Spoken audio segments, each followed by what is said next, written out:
All right, all right. A few minutes late, but another Saturday night. Another Saturday night Shoot the Breeze. I want to thank everyone in advance who will be here tonight in the chat, who will be on the panel. Thanks to everyone who is listening to the playback. Please make sure that you like, share, subscribe to the channel as you enter. You know what I like to do? I like to hop on early, give you guys an idea. What are we talking about tonight? So tonight, we're going to talk about polite jail time. Talk about this character. We're going to try to answer the question, can anyone out-grift Whitey? Polite might be close. We're going to talk about the CIA and their belief in Nigeria going to become a failed state by 2030. We're going to talk about RICO. You know, these RICO charges. We're going to talk about how they were used to fight the mafia, but now they're being used on organizers. And lastly, we're going to talk about how propaganda starts at an early age. This story I'm familiar with. I don't think we talked about it on Shoot the Breeze, but it is a familiar story to me. I see Daily Affirmations by Pauline is out there saying good evening. Drop a 1 for me if you are hearing my voice. I'd appreciate that. What I'm going to go do now is I'm going to start the show officially. And on the other side, I'll introduce my panelists and drop Shoot the Breeze topic number 1. So do stay tuned.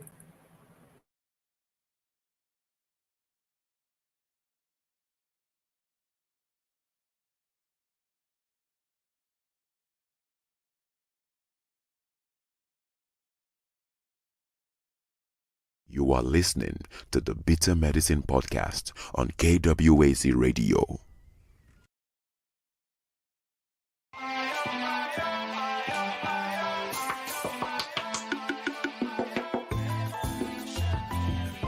Welcome to the Bitter Medicine Podcast, where it's all about Black empowerment.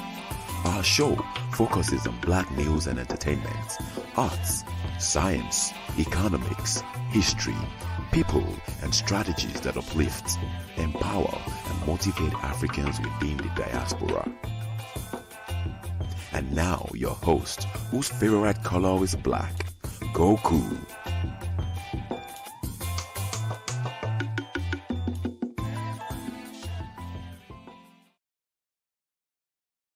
Welcome back to the Bitter Medicine Podcast. I am your host, Koku. Just want to remind you guys before we get the show rolling that this show is part of a podcast network called KWAZ Radio. There are other shows on the network you are invited to tune into. This is D Webb with the Harsh Reality Podcast, asking you to tune in where we tackle the news of the day that affects our community, only on KWAZ Radio. Peace, family. This is Oni, inviting you to listen to the Pro-Black Perspective, where Black problems are addressed with Black solutions. Greetings, fam. Tune in to The Learning Curve with me, the Revolutionary Matron on KWAZ Radio. You are listening to the Bitter Medicine Podcast on KWAZ Radio. All right, we're back. Again, make sure you guys hit the like button, share the show to your social networks, and invite a friend to come and listen with you, if you don't mind. Let me welcome in my first 2 panelists to join tonight. Live from Tanzania, the Pro-Black Perspective. What say you this week? Peace, 3 a.m., but, I'm tuning in. Why not? You know what I mean? Everything's cool. Hope you guys can hear me. Yes, sir. Loud and clear. Appreciate you coming through at such an early hour. Let's also welcome in Black Steel this week. Black Steel, how are you? I'm doing good. How's everybody doing today? I'm doing wonderful. Looking forward to the discussion tonight. I'm hanging in there. Thanks for asking. Thanks for coming through. Let's welcome in our boy Buana. Buana, how are you this week? I'm great, man. How's how everyone doing? I'm hanging in there. I'm good. Good, man. Good, man. Black Steel. How is the How did the hurricane go? It wasn't bad. We didn't really. It wasn't mostly on the west coast of Florida. It went up north and it could head up closer towards the Panhandle. So we got a couple rainstorms. Nothing serious. Okay, good, man. Kingston, you know what it is. We've been talking back and forth via YouTube. So I hope you did in Tanzania. Yeah. I'll just be in Kingston. I was about to say that. Just be in Kingston. All right, Kingston, in Tanzania. Let's get right into it, man. Let me go to Shoot the Breeze topic. And number one is the topic that everyone who is affiliated, a part of, or follows the conscious community should be familiar with. Shoot the Breeze topic number one tonight is polite jail time. Polite jail time. This comes with several links, actually, for those who might not know the story. So let me share this screen first. So Polite, who's also known as a motivational speaker, right? It says motivational speaker arrested for February assault of teen in Miami Beach. Let's see what the video talks about. Speaker is making headlines for the wrong reason. He normally garners attention for his online posts, but now the social media influencer, motivational speaker, is making headlines for the wrong reason. NBC6 reporter Kim Nguyen is live in Miami Beach tonight with more on the arrest of the man known as Brother Polite. Kim.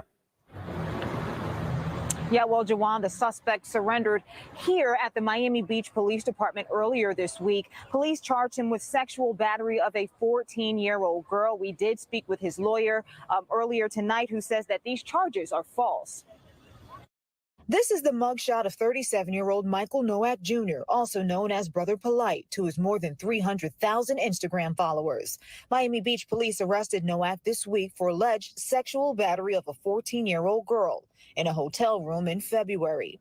Police say the alleged victim was the daughter of a woman he was romantically linked to. Defense attorney David Terrace says his client is innocent. Once the evidence is produced, that he is going to be exonerated. So yeah, not guilty, nothing else. According to the police report, Nowak, a motivational speaker and author who lives in L.A., asked the woman if he could take her daughter to an after party at a club in Miami. The report states Nowak took the teen to his hotel after seeing that the club was closed. Police say the suspect gave the teen alcohol and started dancing and touching the teen inappropriately, groping her breast, inner thighs, and buttocks. It goes on to say Nowak tried to force the teen to perform oral sex on him. The teen allegedly passed out and woke up to Nowak trying to make her throw up.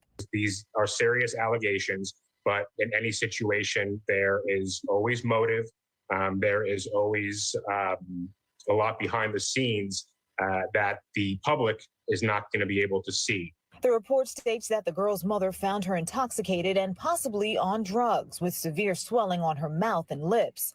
It later states Nowak told the mother not to call police because it would ruin his career.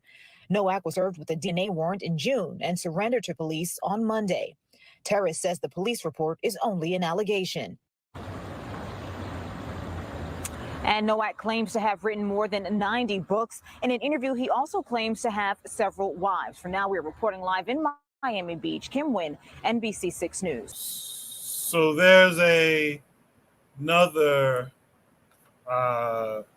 video to this. What I'll do is I'll just share it now. We want to. Sorry. I'll share this link from TikTok.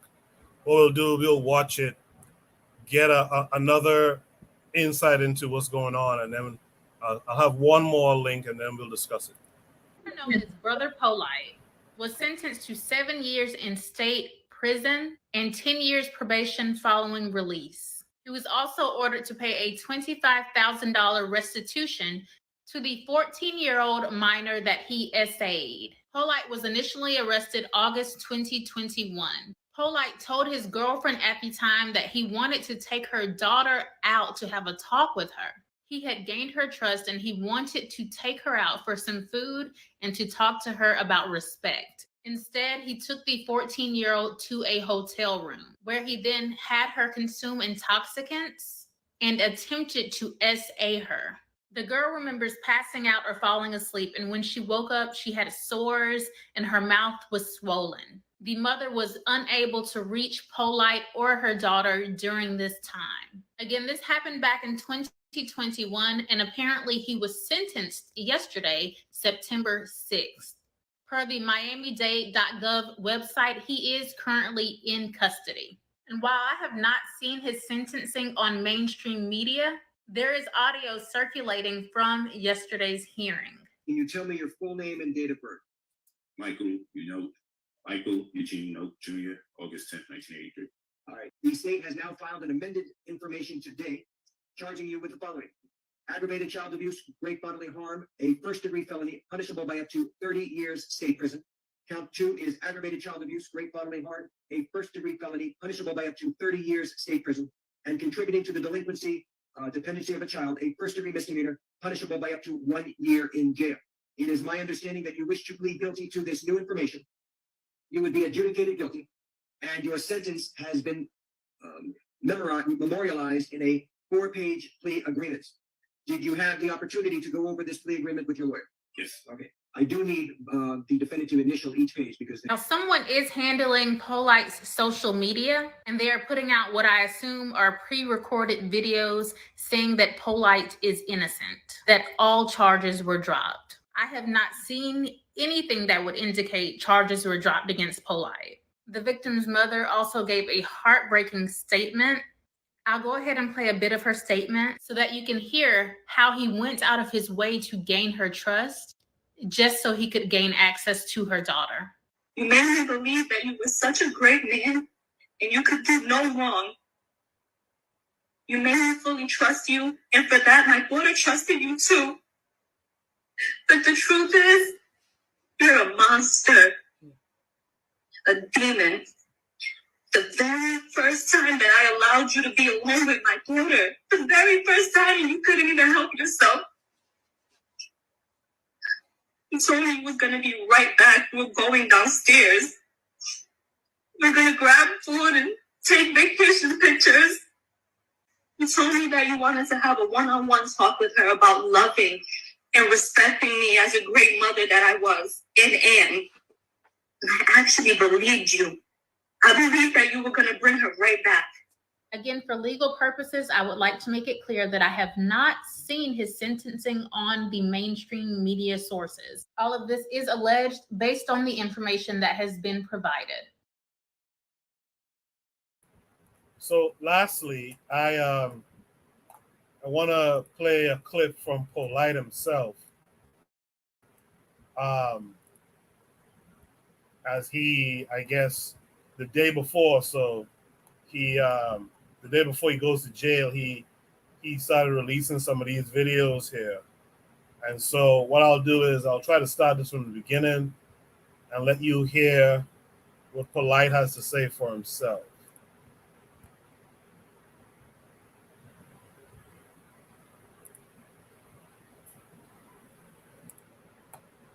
Mother and the daughter and the prosecution dropped every single sexual charge.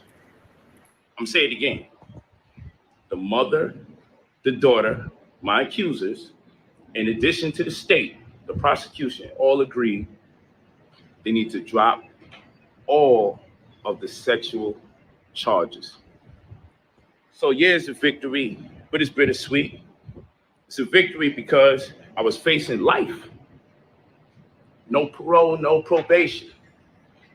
Now you may say, how could this be possible if a minor was so-called molested and there was DNA evidence? And people say DNA don't lie.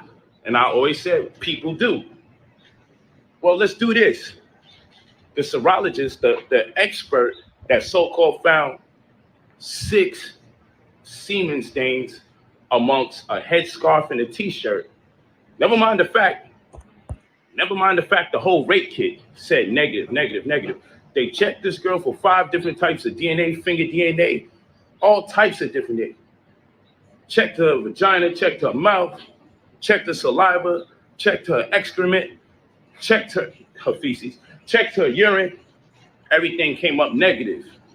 You would think because of all the violent acts I was accused of, how I came inside of her, how I came on her face, how I bust her mouth open from penetrating her so physically, that there would be some kind of trace of something, some kind of DNA, but the rape kit came up all negative. So now we're in a conundrum. So how the hell how does the DNA just skip to a t-shirt and a headscarf?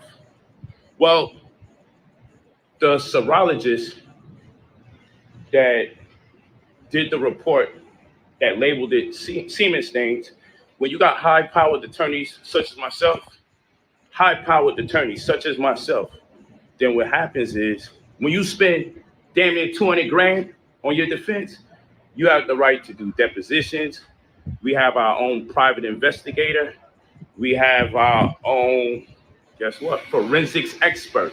So our forensics expert said this. Our forensics expert said, we want to take a look and see what's going on over there.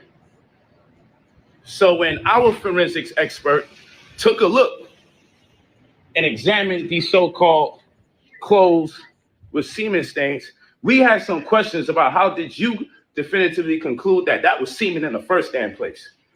So guess what happens after that? A deposition is when we interview anybody that's part of the situation, whether it be the mother, the daughter, the people who took the 911 call, whoever. The prosecutor gets to sit in while we interview them, while there's a court-appointed stenographer that types up everything, and the prosecutor can hear everything as it goes so they can make a determining factor if they got a case or not.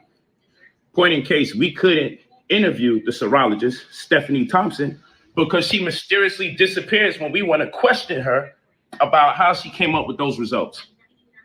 I'll say it again. The person who said that there was semen stains on the headscarf and the shirt, despite the fact the rape kit tested for 5 different DNAs, considering the egregious acts that I was accused of, the rape kit came up all negative, which science would suggest I did absolutely none of the things that I was accused of. Science would suggest I did absolutely none of the things that I was accused of. Okay? All right? That's what science would suggest. Science would suggest that. But here's this woman talking about this DNA evidence, and then now when we call her so we can interview her, get a deposition, and have it on record with my attorneys questioning them based on the findings of our forensic expert, she's nowhere to be found. So you know what we could do now? We could file a motion to dismiss the DNA for the case. That's what we could do. Because if we go to trial, we won't be able to cross-examine her because suddenly she disappears. She works for some private company and no one could find her. Now, all the while, the state been giving me opportunities to plead 20 years sexual offender, plead 15 years sexual offender. And I'm like, I wouldn't care if you gave me 1 day in prison. So long as you got that label registered sex offender on there, I'm going to trial. So long as you got that label there, registered sex offender, I'm going to trial because I can never make a plea to something like that. So guess what happens? The state says if we ever want to do interviews, depositions, if we ever want to get a deposition from the mother and a deposition from the daughter, all bets are off. They'll never do an agreement with me. They said they'll never do an agreement. Never do an agreement. Work out an agreement or a plea. I said, I don't give a... My attorneys will tell you straight up, because when you see my attorney video, he's going to tell you straight up. From day one, I said, I'm never doing an agreement to any sexual charges. Interview the mother and the daughter. So they are the last of our depositions. We got the police body cams. We realized that the police report contradicts the affidavit that they did. The affidavit contradicts the interviews that they did on the body cam. So we got 3 contradictions. The story that the mother and daughter tells on the body cam, the stories that they told in the police report, and the stories that they tell on the affidavits. None of them work out. And I'm going to speak about that. But ultimately, we want to interview them. So when we interview them and do our depositions, have the prosecutor sit there, we already know where they're lying. We already know their lies. We looked at each of the 3 different types of lies they said for that night. So guess what's going to happen when we get to interview them? We're just going to ask them questions so they can contradict themselves. So when we go to court, we can ask them which story is true and why did you lie? So the prosecutor hits us again. Well, you know he's going to be facing life. We're in the week now where we got to interview the mother and daughter to get the deposition. So guess what happens 2 days before the mother and daughter are supposed to fly into town for us to get the depositions? They call. After a week ago threatening me, 2 days before the mother and daughter are supposed to fly out, they say, hey, we drop all the sexual charges. Huh? They say we're dropping all the sexual charges. And let me add something to this. Y'all heard this crazy story that I called a grown woman and asked if I could take her 14-year-old girl to a party. And y'all believe that bullshit. But guess what my text messages say? My text messages say, she asked me. Oh, hold on, let's reverse. Do you know that we broke up that same day? And later that, within a day, within 24 hours, she filed a criminal complaint. Let's add some more color to it. Do you know that the same day that I broke up with her, in my text messages, it's proven she said she was going to destroy my life. She was going to fuck my whole shit up. So we have motive. Do you know that I wasn't the one that asked to take her daughter to a party after 2 a.m. in the morning? Do you know my text messages say? She contacted me and asked me to take her daughter out to a party after 2 a.m. in the morning, and I vehemently declined because I said, what the hell do I look like as a grown man taking a 14-year-old that obviously looks like a minor to a party? Y'all don't know that, though. All of this is in my text messages. Y'all don't know that, though. So you say, well, then, polite, then you should be clean. I should be, but unfortunately, the mother turned her daughter in. The daughter got high and intoxicated, and because I'm not the one that turned them in, now we dealing with child abuse and delinquency of a minor. If they could, so I'm like, let's fight it. So my attorney's like, I just want you to understand that this child abuse in Florida, aggravated child abuse, from the child being intoxicated, they can give you 30 years in prison. I'm like, man, take the goddamn agreement. If, under what circumstances, if they can convince a jury that whether you gave her alcohol or you was aware that she was high at any point in time and you didn't turn her in, but since the mother did, you could be subject to 30 years. So I said, let's make a goddamn agreement, man, and let's work this thing out. So still got to sit down somehow, some way, but it is what it is. Blessings in abundance is bittersweet. Oh my goodness. And more information is going to come out, and this shit is far from over for all the lies that was told on me.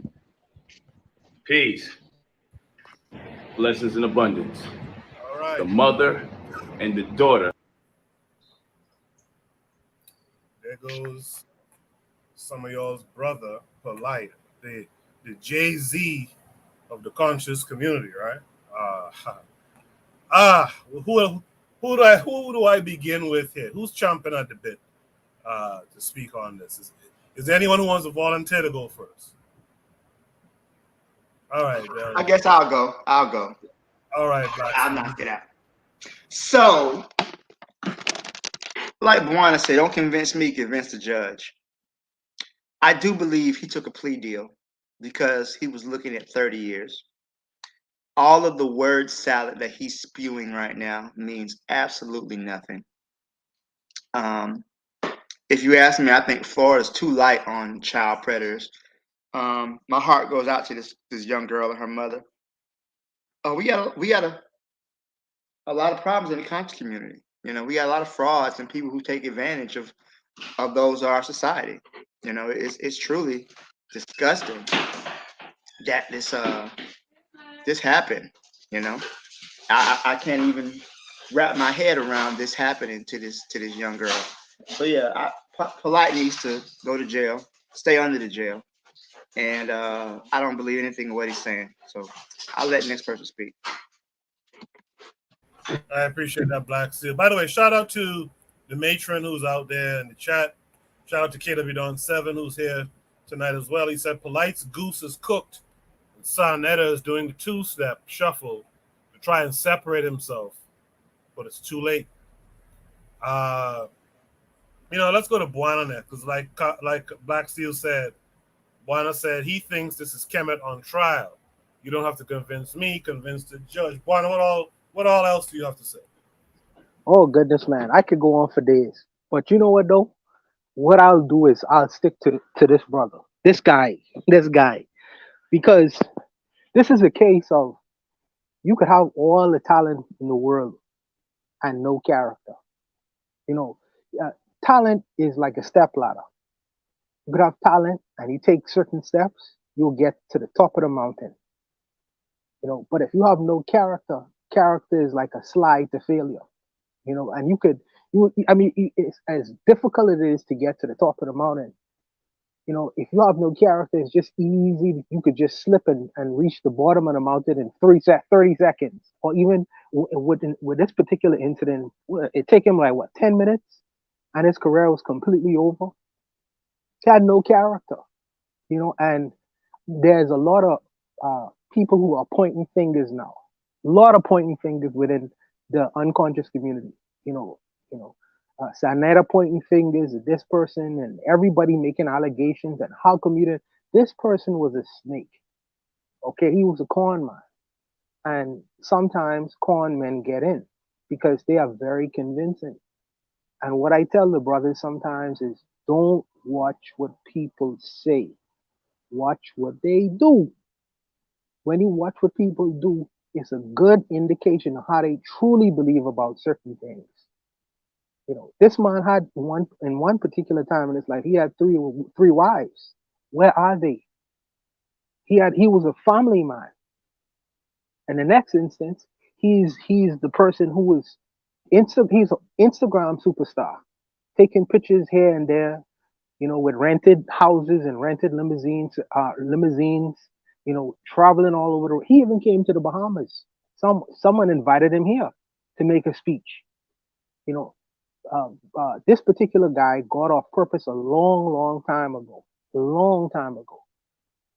And what's unfortunate is that he is following in the same line of his teacher. That's incredible. That's incredible how he just followed his teacher. Absolutely incredible. I thought the same thing. But you tell us, brother. Oh goodness, man. But like I say, I could really go on and on all day about this in terms of we as a community, there needs to be some vetting. No matter what your back, where you come from. I want to know the last time you take a drug test before you speak to me. Do you have any criminal allegations, or what's your criminal record look like? I want to know some things about you before I permit you to speak to me and give you my time or even enter my mind. There are certain questions that we as a community need to ask so-called people who come up in our faces and present themselves as people of authority. This gentleman, he was a huckster. He was a con artist, and he conned the community for a long. There was allegations of this brother talking about scamming people. And I don't know if these things were true, but these things needed to be investigated. But because he was able to get on platforms and make people money, it was hush hush. But I'm not gonna blame the community. I just think that the community was hoodwinked and beguiled. They was lied to, and this is the job of a con man.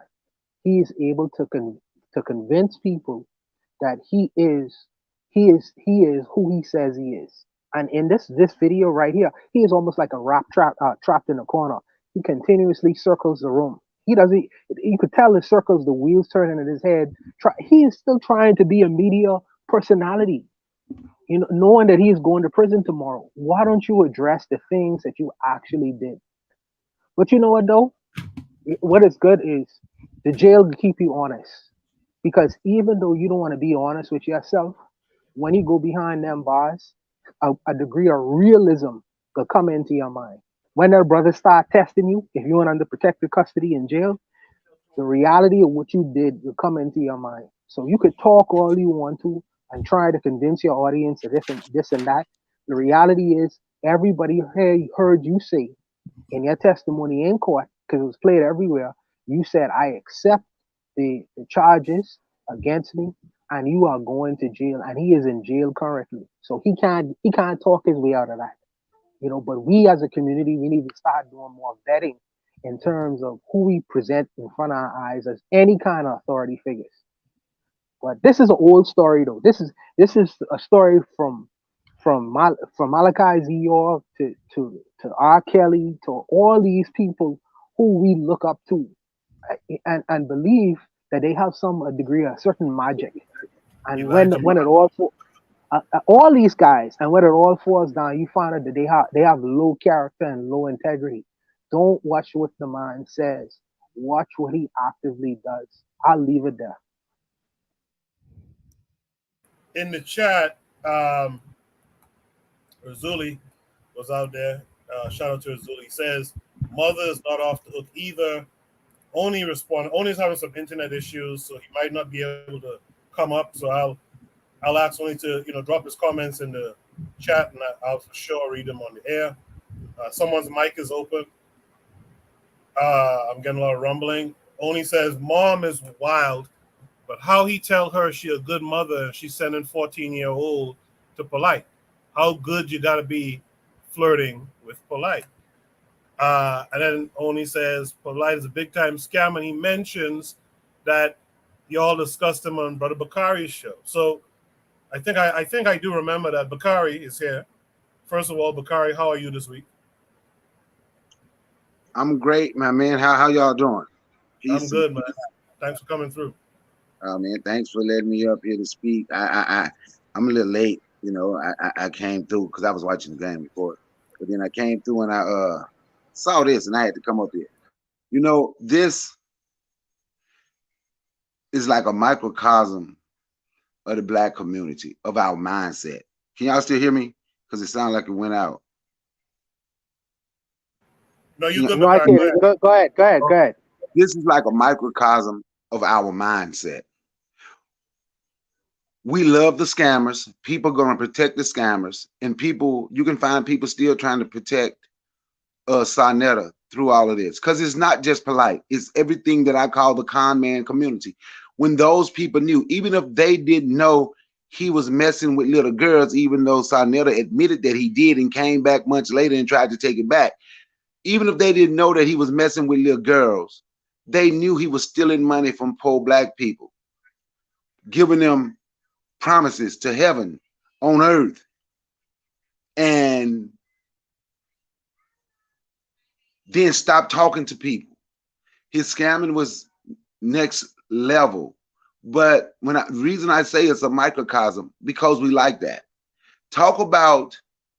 Let's talk about doing a community business. Black people going to get away from you. But I can give you a fake museum. I can give you fake. And I'm mentioning these people because they ran together. The guy that gave the fake museum, just go look at one of his things. Polite was in one of his, I think the last one of the colors, finding hidden colors, whatever it was called. The last one of Polite was in that. These type of people run together. And these type of people constantly steal from the Black community, from poor Black people. And we're going to always search to do victim blaming. Like your friend just put in the chat, the mama ain't off the hook either. Like, what does she have to do? Because we're always looking to victim blame. What does she have to do with this? When I was married, before my wife passed away, she brought a daughter to the marriage. So I was a stepfather. I could take her daughter anywhere with me, and nothing like this was going to happen. So for some clown to say the mother ain't off the hook, why would you marry a man you don't think you can trust your daughter around? You understand what I'm saying?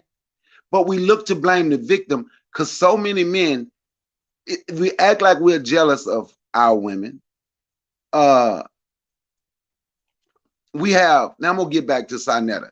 If y'all go back, and I can find a video, if I can find it, I'll put I put it in things so you can play it. He was calling, this was about 8 months ago, maybe a year ago, when they had first fallen out, when him and Polite had fell out. You ain't nothing but a little Dr. York, because I don't say doctor, he Malachi, Dwight, whatever his name is. You ain't nothing but a young Malachi York, little Malachi York ass Negro. You know that little girl you telling people your daughter? I told you don't try me. I know that ain't your daughter. That's my wife. What did he say? That was his wife's cousin. The little 13-year-old, 14-year-old girl that Polite had run off with before. And the family couldn't find her. And Polite done taught her to tell people that he's her daddy. So they knew this was going on. And Black people is still over there on his channel, still supporting him. He's still getting money from Black people. Then they get to the point, but we're going to blame the white man. I believe in looking in the mirror. We can turn them off. I know Black people don't think we can. Me and Bawana and 4Kast had that conversation last night. We don't think we can turn them off because white folks put them in algorithm. But we have the right to stop dealing with those people. But we don't want it. So now we the children of the world, we know all this going on and everybody doing all that talking. Once again, they needed the white man to come and do their work for them. And now you still got people. There's a guy I used to listen to named YK The Truth. I can't no more. Man, I just can't no more. He had some good information. I used to watch. He was funny when he would battle the Aboriginals debating and he would be winning. But now Polite, this guy did like 5-6 videos in a row trying to prove how Polite is innocent, how Polite didn't take a plea for nothing sexually. Like he's about to have a nervous breakdown because Polite is going to jail for this. Polite is scammed and scammed and scammed. But I don't understand how we don't know the scam. Somebody can tell you something good that you want to hear, and we hear and don't listen. I used to laugh. YG Polite was funny the way he used to make the Israelites mad. But I listened to Polite for 5 minutes, and me and my homeboy like, this dude is just slick talking, and people don't understand. When you hear people like him, listen to everything. He's speaking cadence. So he started with the scam, and this everything that he's been doing, and all of this go together, and it caught up with him. He took Black people money and ran to Beverly Hills. That's what he did. Ran to go be around folks he was telling you it's the devil, because that's what Black people want to hear. That's all you have to say. And they'll get on your bandwagon. See, they'll probably never get on my bandwagon because I ain't going to tell them that. I ain't got to tell them that because I'm going to point fingers like, man, what are we going to do? Brother Bakari, do you remember when Sarnetta, sorry for interrupting, by the way. Do you remember when Sarnetta came on and started making allegations about how this young girl ran away from home or whatever? Do you remember that? You remember when he Okay, so let me ask you a question. Didn't Sarnetta continue to do business with this man after he made them comments? Yes. So that wouldn't that make him complicit in anyways? Yes. Yes. It make all of them over there. See, who knew about the scamming, who knew about everything, they're all complicit.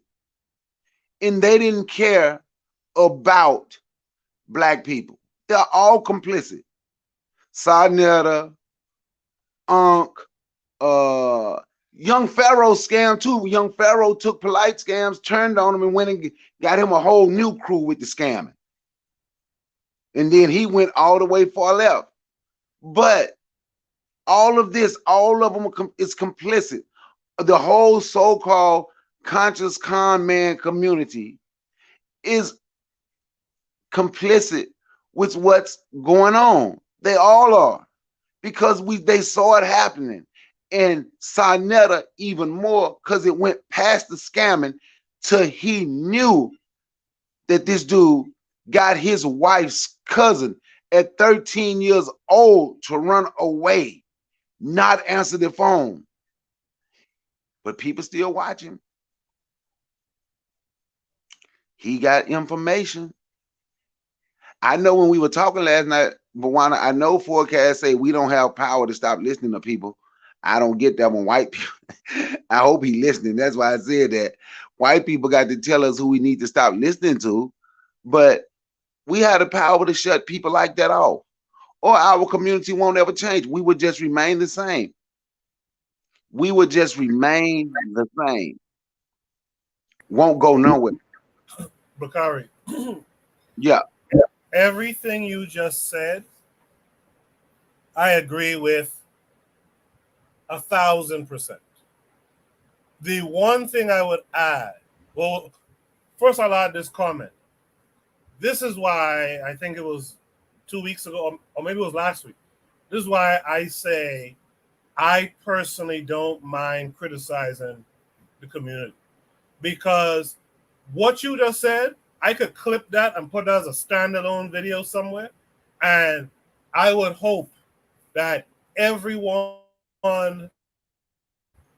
who proclaims being a part of the conscious community will listen to that.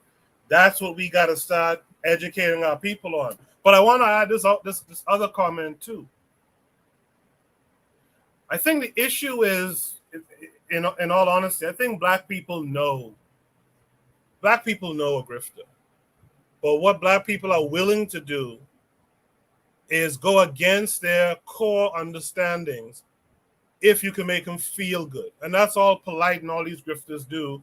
They make you feel good, you know, and people will even though they know this guy is a grifter, even because we know.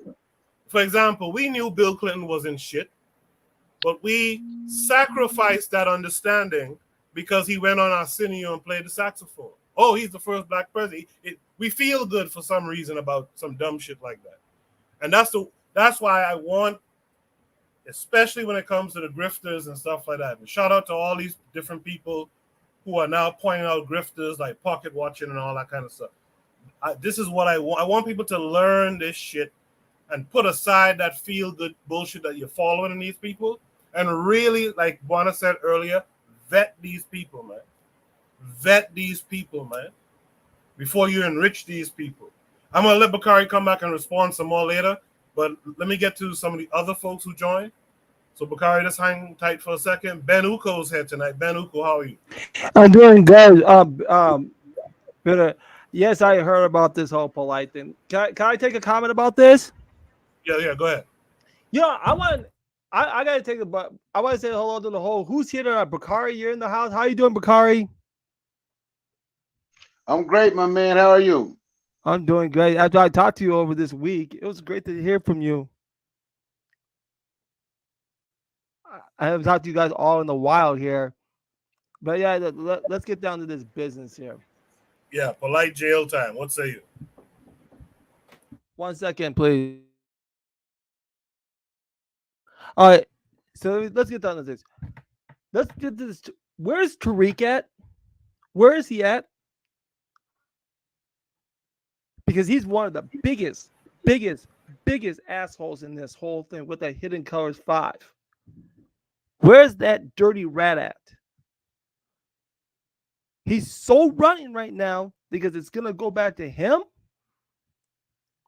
and everybody else because voice is going to look bad. Because I when I hear some of these people speak, I say, wait a minute. Some of you can't talk. Some of you can't talk. I was hearing Phil the Advice show. You can't talk. Oh, Young Farrell, we know he's silent. He can't talk. But some of these people out here that are on social media, you guys can't even talk. Because some of you guys do the same grifts as he does. Anybody want to comment? Ben, finish Ben, I would only say this, Ben. You see, sometimes we go off and don't end up dealing with the matter at hand. Okay? We understand these brothers, them shaky or whatever. This dude did something and he was convicted for doing something.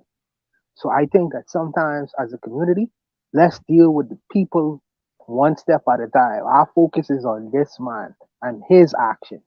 And I Yeah, think that we should deal yeah, with him. yeah. I know, and he's a pervert. He's a complete pervert. He's a demonic. He has like no self-respect. It's like, why would you talk to a 14-year-old child? Like, no. Or take her to do something private with her. Something's so wrong with this man. This man is a complete jackass. There's no way he can get away with this. That's all I gotta say for right now. All right. Let's welcome in our boy Azuli this week. Azuli, how are you?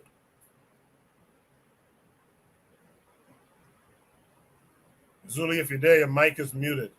Yeah, hello. Yes, sir. Hey,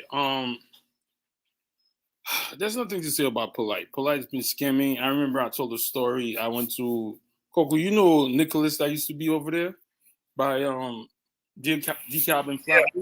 Yeah. He was there telling the people that he has a mine in Africa, mining gold. So he's down there. A group of people were listening, and I'm looking at this stuff, and I'm like, damn, my people are really crazy. This dude wanted to do, and I know he didn't have a mine in Africa, but he was telling people that. So he's down there doing to African people what the exploiters, the colonizers, were doing to his own people. So and he was saying that, and the people were clapping. And his wife was there, the first one. So as a woman, so when I said the mother's not off the hook, it's this, right? His wife know he's a scammer. And she's there sitting with this scammer, scamming the people who are trying to get knowledge to find themselves in this world. And she's down with the exploitation. Sanetta, all these conscious community dudes, when I watched them, they all liars. And the thing that this did, he didn't just destroy his character. He destroyed any black man's image who's trying to be conscious or who's trying to be Pan-Africanist or who's trying to be, who's trying to find himself. Because now you try to approach a woman and you're on that type of, they might tell you, oh, you like them polite people doing this in front, but scamming people and abusing other people. So this I think is more severe than we think, is that this guy didn't just shoot himself in the foot. He shot the whole, even if you start talking about, let's say you start talking about Africa, now there's a word, now they start calling you Hotep. Now they're going to tie you to this is image, is assassination, what he did. Polite was been a grifter, and I said this about the mom. I'm not saying, how do you not vet somebody? You could go on YouTube and see Polite talking about these people are the devil, these people, and now he's hanging out with them. He's wearing their freaking clothes. He's driving their cars. How long were you dating this man? And like we said, Sanetta had said something. His second wife or his second girlfriend, the one that's up to age now, it started with an argument with her when she was young, arguing with her mom, the same as this one. So I'm saying this, yo, mom, you got to vet people who come into you. I'm not blaming the mom to be, I'm saying that you got to vet these dudes, especially Polite. His whole lifestyle is on the internet as a liar. So you think a grifter is not going to try to scam you or do, come on. Polite is one of the worst. Oh, you see, he's talking about he got convicted. I saw him attacking Israelite brother who was talking about that there's no problem dating somebody who's like 17 or 16. He's on YouTube destroying that guy, but he's in there doing the same thing. So even on this video that you're showing right now, he's talking about, he's trying to change the narrative of whatever. But as a mother, you should be aware. This guy's character is on the internet. Any woman, even his own woman, his first wife, I look at her sideways. So you was down with the grift because when he was grifting, you was able to ride in a Rolls Royce. You was able to wear Louis Vuitton. She got a fake butt. She started wearing all this fake hair.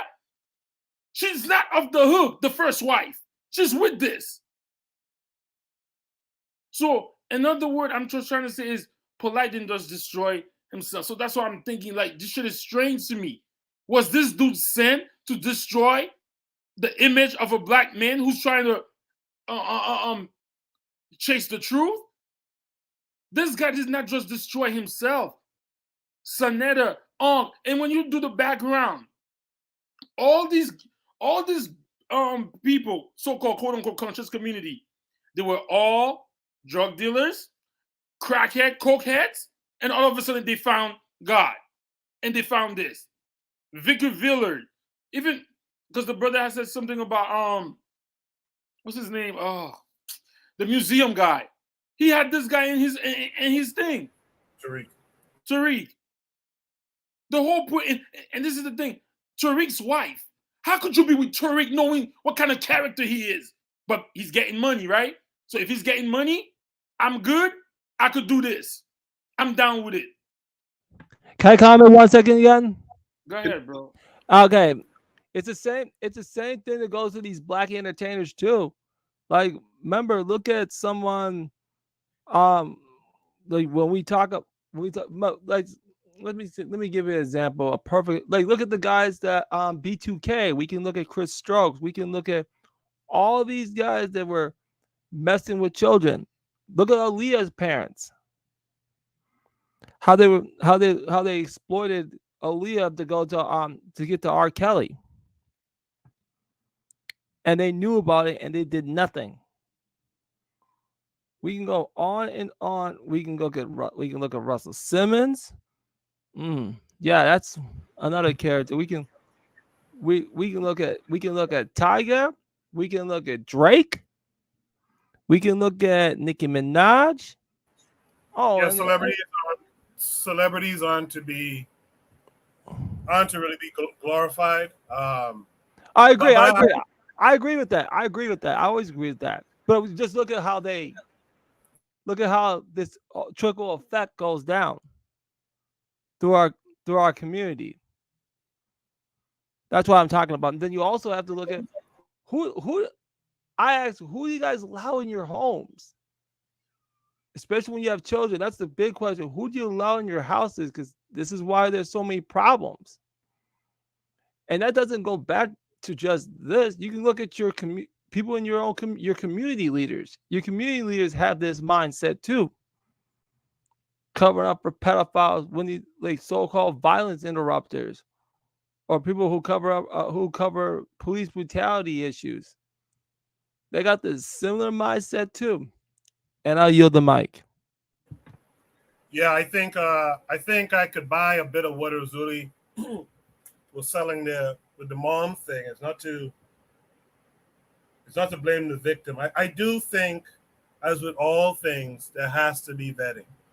And there was enough information out on Polite already, because Polite came out like in the early days of the internet. If you think about it, when he used to be clowning those Israelites and stuff like that, I remember that. That's early internet days.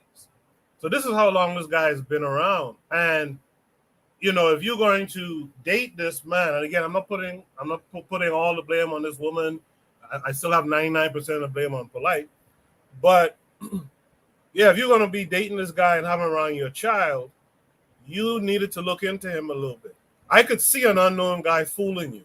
But this guy, as Uzuli said, this guy, all his shit has been on the internet now for 20 plus years. you could figure out who he is. Does anyone else want to add any last thoughts here? I know Bakari might want to add something. Yeah. Now, I agree with it being the first wife, but see, in the first wife is Malachi York's daughter too. So she used to the scam. So yeah, she was a part of it. I didn't know that. Okay. Yeah. The first wife is Malachi York's daughter. So, but like the way they said it, it's the wives that bring the other woman in. It's the wife.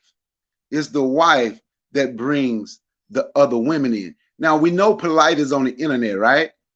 And maybe that woman could have, but you know how many people don't watch? I'm just being, and this is not me, but I'm just saying, if you're going to marry somebody, I don't know how long they have been knowing each other.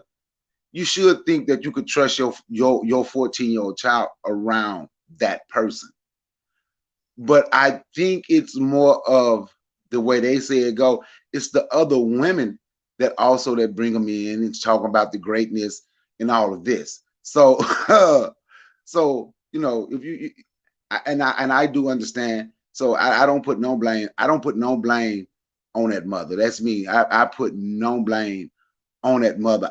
If I marry somebody and don't trust them with my child, that means I shouldn't be around that person. She came out, she told her story in court. She said what she said, but the thing, see, Polite had things he was conning when Azuli said something about having land in Africa with gold mines or whatever in Africa. If you ever hear him tell those stories,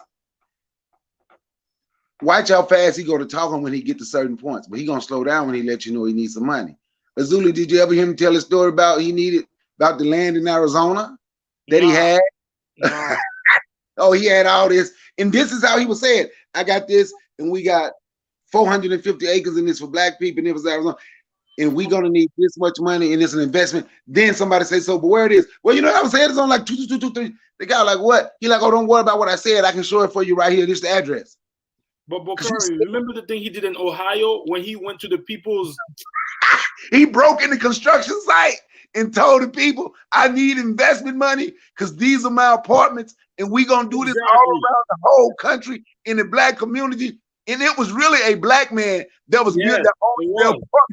And that dude was like, I never heard of no Brother Polite, but if I find out who he is, I'm putting the police on him. He broke in my construction site. He trying to take investment money for me, because it was a black man and a black lady, for me and my business partners apartment complex. And that was crazy. And the black community saw this, and like you said, Bakari, they exposed them, and the black community still mess with this dude. Yep. You remember Azuli? He was jumping on the machines. I'm gonna tell y'all, man, the conning was so. Remember Azuli? He had on construction boots, work clothes when he went back there. Yeah, Bakari, it was good. He almost got away with it. I gotta give him credit for that. He almost got away with that shit. He got some money because the dude didn't come out till like the next week when he found out. Mm-hmm. He found out like the next week who had been over there because they broke in, but they didn't steal nothing. So it took him like a week to find out why would somebody break in and don't steal nothing. Polite is standing up there talking in his construction outfit. He got somebody driving a skid steer, and he got somebody on a backhoe, and you could tell none of them knew how to operate any of that machine. Not one. But, you saw it too, Azul? Me say, Koku. Yeah, I saw it. They almost tipped that shit over because they didn't know how to operate it. Yeah. Like not one of them guys knew how to operate the lift, the backhoe, nothing. Almost tipped the lift over. Yeah. And my thing is, we got people now, right? I'm gonna say his name because I ain't have no beef with him until this.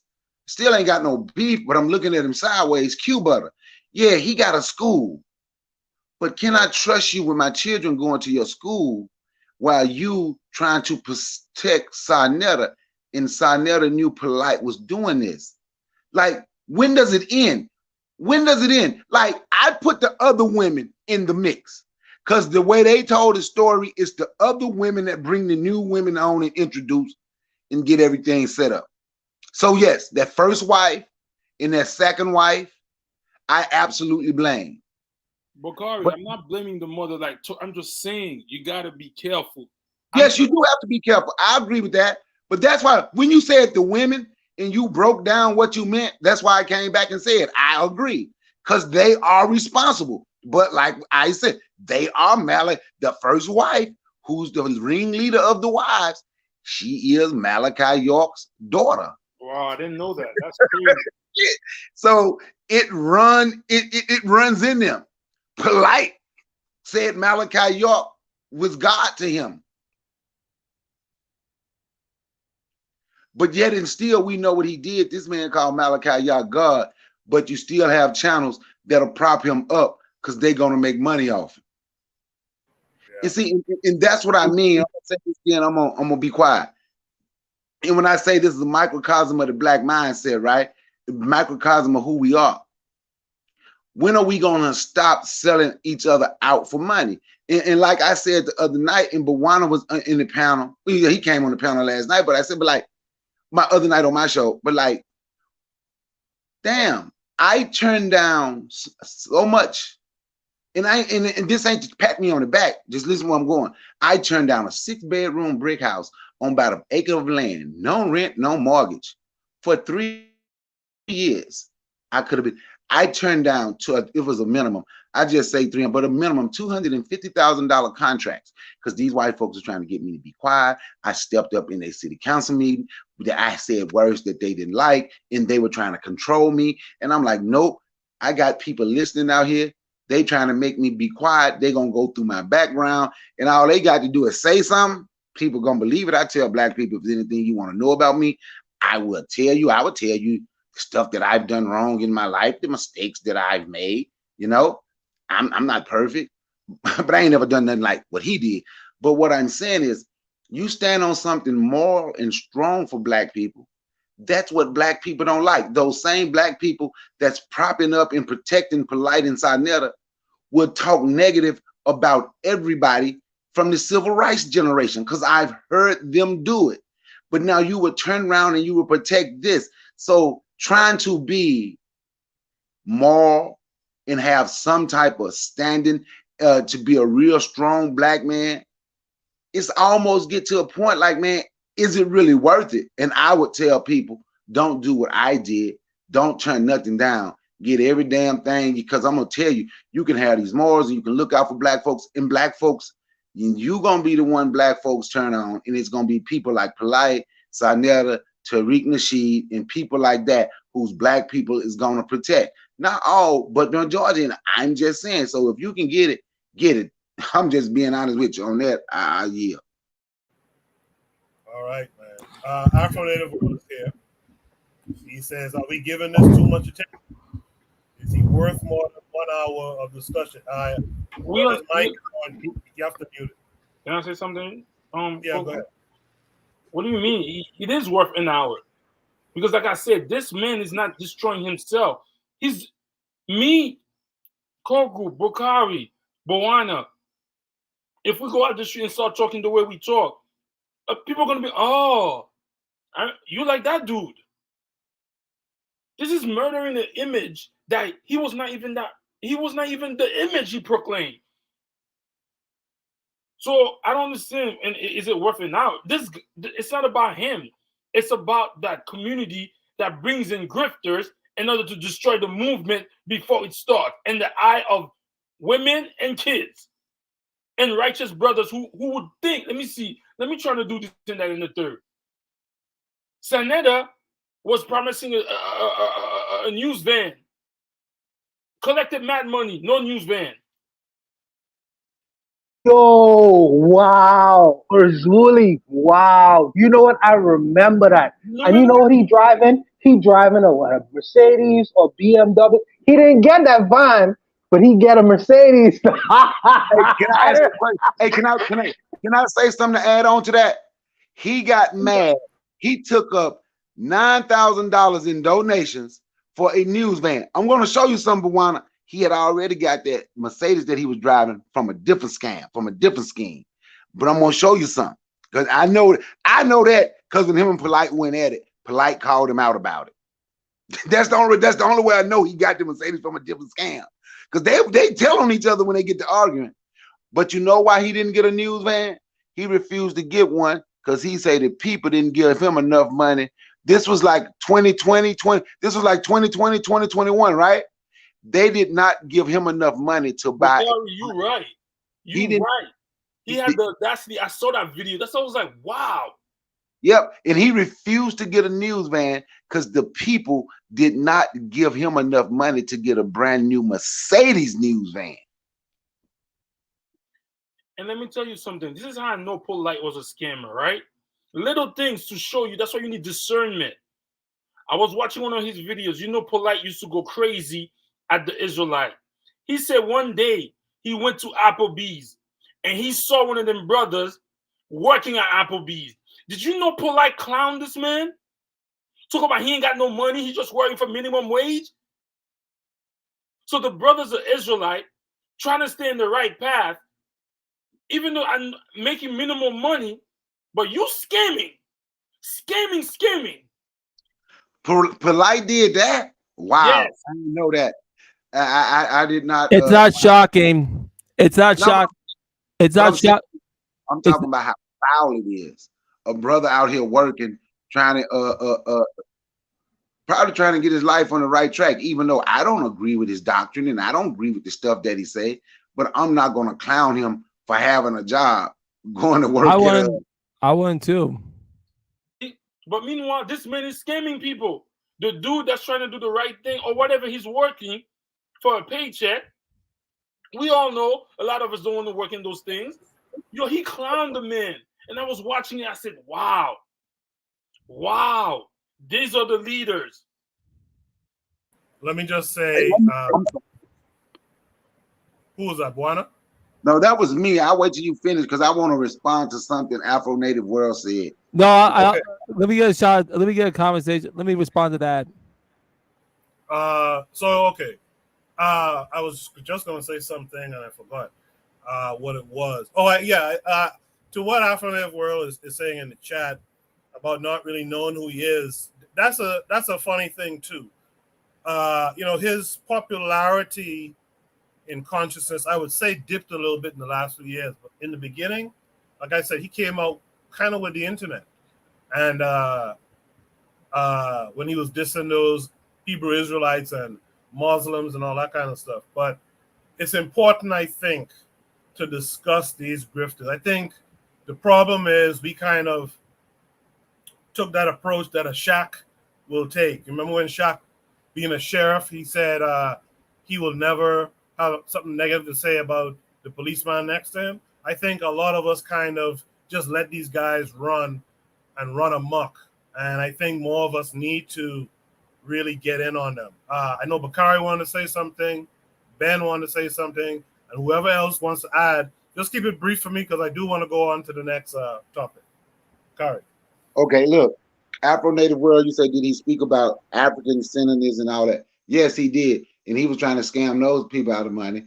That's why he kind of switched up and started going against, he was never Black Power, but he started going against people talking about Black Power. But it's not just him. It's a microcosm of that community.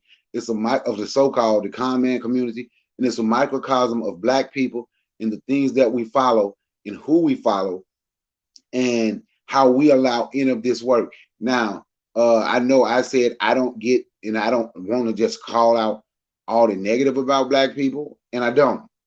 But in cases like this, it really needs to be called. It needs to be called out. It really needs to be called out because it run rampant.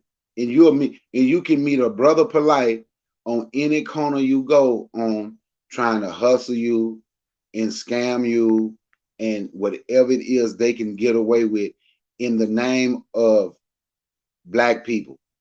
And I agree with Azuli.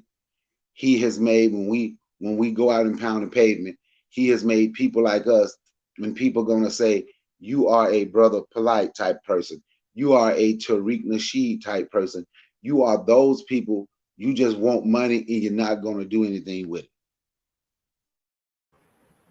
That's so demoralizing. But Ben, well, keep it brief for me, Ben. Yeah, like Bakari was saying, that does happen because our brand was messed up back in May when this is the similar thing that he did. It's like I was offered a service, okay, promote my stuff. He totally goes in my account and says, oh, I'm doing your bank repair. He's basically was just lying all along until I found out that he was lying back in May. Screw up my brand, screwed up my job, screwed everything up that I was doing. Now I got to start all over again with a new job and everything. And that's happened to me. But in political scams, I can catch you out. Maybe not financial scam, but political scams, I can catch you any day of the week. Like Polite's doing this political scammer, I can catch him because he's really not. He doesn't provide you no service. I know when you're really doing something like this, you say, "Oh, you want to help Black people? What services do you provide? Do you have any medical expertise? Do you have any tech expertise? Do you have anything that's relatable? What subject? What have you been educated or self-educated on?" And he doesn't have that. Then you know he's not for you. So let me take it back to the community leaders. When you have them in your community, all these ones that are going meeting with the city politicians and even some of the national politicians, you have to ask yourself, what violence have you stopped? What example have you made? Have you made an example of building a family, building any type of life skills? What have you learned? And you don't see that with these community leaders, and it's just a way to just sucker people dry. And because I always, when I go biking around the city, I see them always around, just walking around doing all that. Look, what are you really stopping? You have all this going on, and you haven't stopped no crime. You haven't stopped no police terrorism. You're not acting. No, you're always just going around with the city and doing whatever it does. So basically, you're doing doing snitching, doing data mining for the city so they can put in a police state. That's all simple it is. And that's what these grifters do. Grifters and these common do. They just data mine people so they can give information for the government. That's Any all. other words here? Yeah, that's all I have to say about it. It's like keeping people's information data mined. That's how it works. Polite's this dude is a sucker. He's a pervert, grifter. It's like this is so unbelievable. I can't believe this man was allowed to speak for black people. He was just allowed to speak. And when we were one time we were out. Who's that other grifter that's also quiet? I forgot. Riza Islam, another one. Why is he quiet? Boyce Watkins and then some of the ones that also support Boyce Watkins, you speaking, but we're gonna look at your grifts. You know why they speaking? Because your grifts will come out too. All right, Ben. Let's do another topic. Hey, Cool. I'm gonna step down. I'm gonna try to come back in a minute, but I'm gonna be listening when I step out. And Can I say something real quick? Azuli, it was cool being up here with you. I don't think he was in the chat or anything, but I tell you, I did apologize to you for some of the things I said to you that day. No, we're cool, bro. We're cool. I know stuff No, when it got a little heated, but I'm a man enough that you wouldn't hear when I said it, so I say it right now. That's why I'm saying I know we cool, but peace. No problem, man. We're cool. We're cool. One thing I wanted to say, Coco, before you leave, even though while we don't listen, that whole polygamy thing. You see how he destroyed the polygamy thing in the eyes of the world? They're gonna refer to this situation. Oh, Polite was about polygamy. Look what he did. He molested a girl.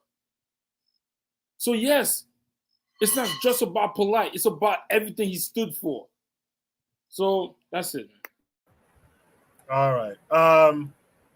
Yeah, we got to be better at vetting. And also, this is the last word on this. Before we go to Should Be Topic number 2.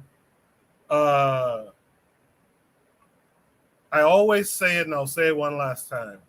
This is why consciousness has to be about transformation. It has to function in a way that gets us to get rid of the toxicity that we have in our communities via culture and this, that, and the other. And it has to make you a person who's above this type of bullshit. And I'll leave it there. Shoot the Breeze topic number 2 tonight. Shoot the Breeze topic number 2 says, can anyone outgriff Whitey? By the way, great conversation in that last Shoot the Breeze topic. Great conversation. So this prompt takes us to Twitter. It would seem, can anyone outgriff Whitey? So there's a tweet from Mallory. The one. There's a tweet from Mallory saying, I guess it was only a matter of time before the anti-glasses grift became a thing. This community is so hell-bent on having a contrarian opinion on every incredible scientific invention. Let's see what this white person has to say. What's the one thing that your optometrist doesn't want you to know about? The fact that you do not need glasses. That's right. You may have been told that you need glasses, but that's actually a lie. There are mental, emotional, physical, and even spiritual reasons why you may not be seeing. And I'm here to tell you that that can be healed. If you want to learn more, read the comments.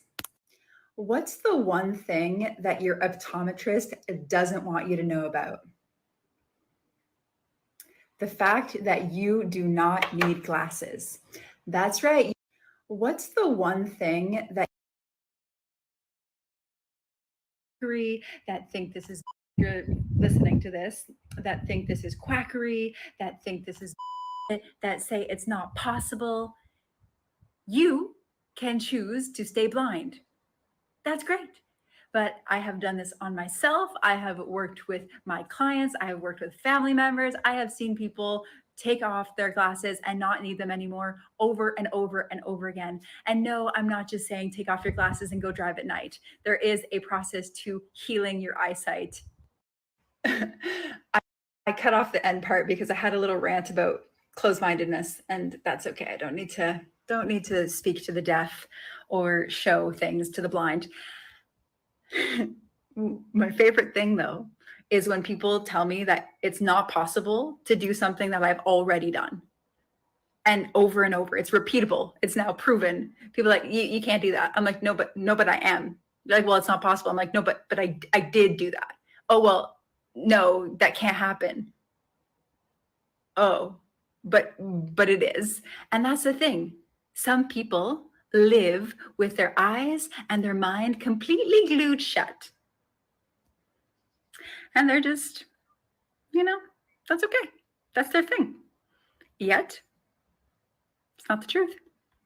All that to say, there is a masterclass on healing your vision in a holistic way. It's happening tomorrow. It's $11. I've upgraded my Zoom capacity so we can fit in all of you. I'm really excited to go deep, to blast your eyes and your mind wide open and to give you the goods. We are going to have so much fun. This is probably your last chance to enroll, because I'm not going to be sharing more of this, because I am going deep into some beautiful practices for myself so I can show up as the most inspiring, empowering teacher that you ever did. This video reminds me of a conversation I was having with an acquaintance some time ago. And I was telling her a lot of these things that we see in society, a lot of these movements per se, like say feminism. What we don't realize is feminism was just a lane some academic jumped on. They heard some college students talking about their frustrations, and they jumped on that, and they themselves became the forefathers of that particular lane, like in sociology and all that type of shit, right? They become the forefathers and former. It was just a lane. But then the masses will take that shit on and run with it. This lady is pushing something, right? And there's people who will believe it, that you could just, your eyes can just, after you turn a certain age, your eyes can reform and all this kind of stuff. She's just creating a lane. And then she tells you about the masterclass, and you could pay, and you could heal yourself. Like, these are just lanes these people landed on, and the masses, some sector of society takes it serious. Anyway, Azuli, what say you to this? Can anyone outgrift Whitey? Well, I'm gonna go the opposite way. I've been watching videos like that. Glasses doesn't help. Your wearing glasses does not help your eyesight. It makes it worse because it's called the muscles in your eye atrophies. Don't people see, like, when a little kid wears glasses, he could never take off the glasses. He carried those glasses all the way to death. So I don't understand what she's talking about, because you could go on YouTube and YouTube people who have done the work, and you don't have to pay for her class. So I don't understand what this is saying. Can you outgrift? Dang. So this is the problem. This lady is telling us that the main person who's grifting you is your eye doctor. But you don't want to fight that because you've been programmed to think the eye doctor will never lie to you. So, I mean, I don't know if because you said something that was important. She just jumped on the lane. This wave has been going on. She's not the first person who said that. About that you could. What she's saying is there's exercises that I don't know if that's I haven't taken a thing, but certain people say there's certain exercises you do with your eyes that could improve your eyes.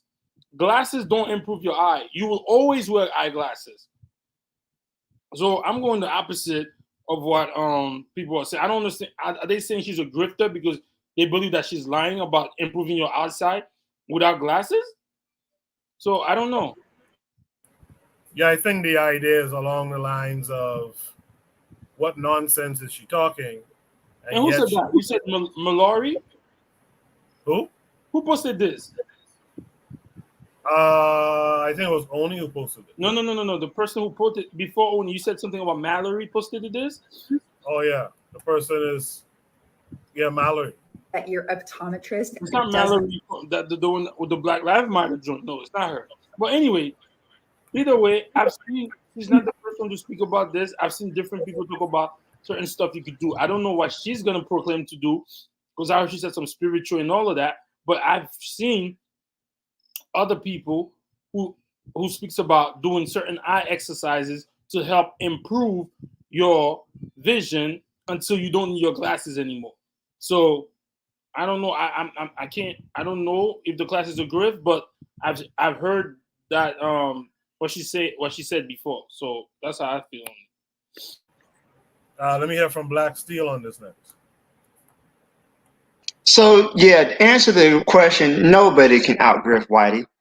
Whitey is the originator of grifting. They're the people who created grifting in the first place.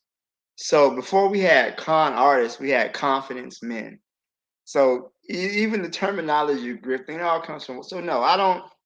As far as her saying you don't need glasses and take my master class, that's a obvious scam. I would never fall for that. You got to do better with your scams, lady. I wore glasses when I was a teenager. I don't wear them anymore. It could have just been, to me, when you're dealing with a medical issue like this, I'm skeptical of people who offer these miracle cures, these spiritual healings. There's people who've died. There was people who have died trying to partake of these spiritual cures. It was a young lady. She was having seizures, and they said it was the devil. So they tied her up to a bed and they prayed over her. She died.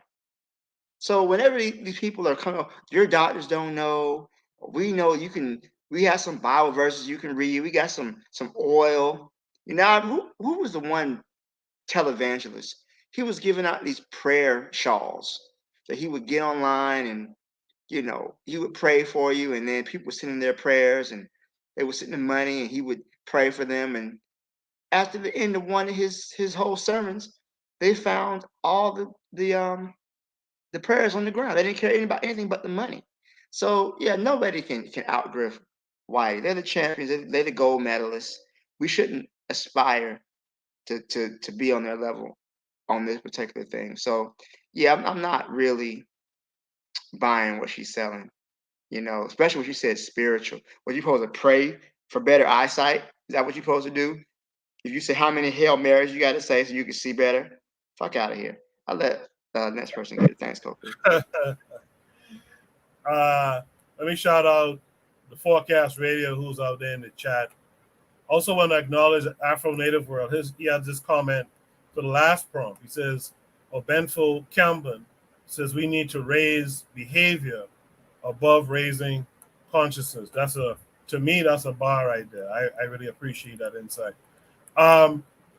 So peace of 4Kast, Afro Native World. Buana, can anyone outgriff Whitey?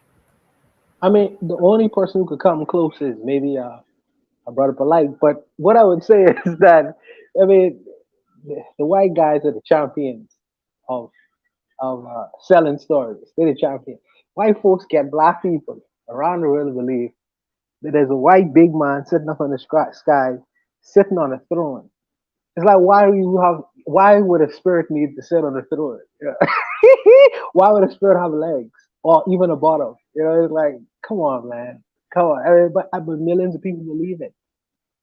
They pay millions. One of the wealthiest land real estate areas in the world is in Rome. They have people who dress in dresses and funny hats, and they send billions of dollars to Rome just to keep that racket going. They undoubtedly are the biggest grifters in the universe. But what I would say to this particular video is it was an excellent sales pitch, taking the grifting away from it. If you look at this video, this is an excellent sales pitch. She had the storyline. When you watch the first video, you won't really want to see the second video and the third video. And then she ended with buy my course for $11. It was interesting how she did it. And then she used social proof. She said that, I've been working with my own family members. Who are these people? Can they give testimonials? If you don't even know who, you just are eager about the content she is about to deliver. And to listen to that content, it's only a little bit of money, maybe $11. So 100,000 people pay her $11. How much does that amount to? I mean, talk about blowing money fast and getting money quick. So for some people who want to learn how to really, well, let me don't go there. I would just say that it was a good sales pitch, but in terms of the people who could grift the most in the universe, we all know who this person is. They market, they sell all kinds of different stories. But I think that the onus is on the Black community in particular to think critically in terms of what they are hearing. You could do some thinking about the world yourself. You could have some opinions about what you're hearing, what people offer to you as solutions to your own problems. Even when Erzuli said that your eye atrophies by the use of the glasses. Now, me not knowing anything about the eye and how that works, I'm more curious about. So all she needed to do was just sprinkle that in, and we'll make more people come. So it's just fascinating how people use words and the ignorance of people to really take advantage of them. And she is just along the lines of what we just discussed prior to her. She is just a lighter version of a con artist, just a lighter version. But I'm gonna tell you this: there are many people after they watch this video will buy her course, and she will make a whole lot of money from this scam. So I don't know. It's just the way of the Western world. But I think that the onus is on the minds of the people who watch these things to have their own opinions about the world and think critically. You know, you have a mind too. You could think too. Don't just let somebody pour into your mind without you questioning some things about what's being offered to you. But I'll leave it there. You know, you mentioned Confidence Man. There was a book that talked about like the first black confidence man. I can't remember the name now. But like basically they saw this white boy doing this confidence shit, this snake oil say, and they said, yeah, I want it on that too. And like to what Buana's saying, like you guys couldn't think that one through and not do that kind of thing to your own people, man. I get that humans are whatever. But come on. There should be some tasks you're not willing to accept. There should be some things you're not willing to do. You know? Cheating your own people because you observe this white boy cheating his people and our people. Yeah, that's kind of low down to me. Does anyone else want to add a comment to this? Matron in the chat says she even used the magic number 11. Trigger Happy 262 is out there. He's responding to Afro Native World. So if there's no other thoughts here, I'll go to the topic number 3 for time's sake as well. Good discussion, everyone. Chat, let's get some more comments so we can respond to those. Should read topic number 3 tonight. Says the CIA believes that Nigeria could become a failed state by the 2030s. Is this hyperinflation a sign of things to come? And how could this affect the rest of the continent? This came with a link that's going to take us to YouTube. We'll watch and then we'll discuss.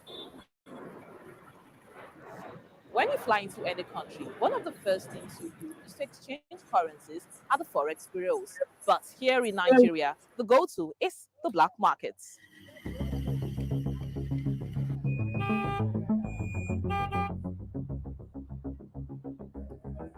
Why have a thriving, hypothetically power market? And I say black market looks like this is something evil, you know, when you call it that way.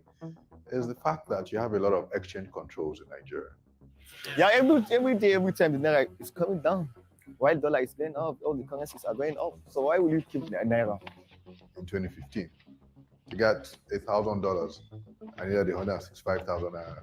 Fast forward 8 years later, I need 876,000 if I'm going to buy that, right? So when people see their store of wealth drop aggressively in that manner, more and more people say, I need to move to dollars. I don't trust the naira.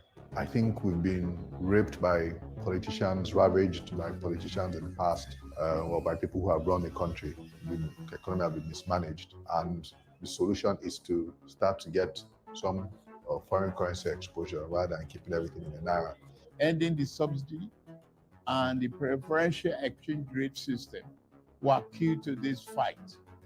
This fight is to define the fate and future of our nation. Much is imbalance.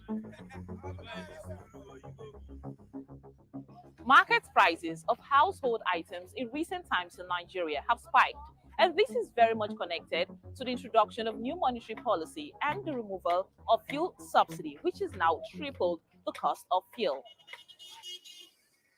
The fuel subsidy is sincerely affecting us. Students are finding it so difficult to sustain. Students are finding it so difficult to transport. Students are finding it so difficult to exist in our own country. There is no market at all. The profit is not there again. We are suffering for everything. I can't lie for you. Formerly, I used 1,200 naira to buy gasoline. Presently, I spend over 7,500 every day on gasoline. Pathetic.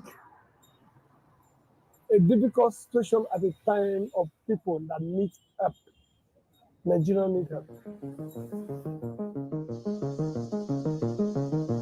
For price go up by about 200%. And you'd have noticed of recent that a lot more people trekking on the roads. People are struggling to pay for transport. Transporters have increased the price of commutes by, say, what, about 100%? Not everybody can afford it, and not every business can afford to increase wages. And that is the problem. It's so difficult for someone to sustain a good job. You don't get a job. For you to get a job is a big problem. They'll tell you, who do you know? That the world is about who you know. And we don't know anybody. We, the common people, find it very difficult to sustain a good job. The salary remains same. If you think about it, someone that is earning 30,000 naira before is still earning 30,000 now. Why the 30,000 naira is not enough for you to transport up on feeding yourself and your family? People are pained. It's not really funny anymore. It's not really funny. I lack words to actually express the way I feel right now. I don't know. It's annoying. It's annoying. It's so painful.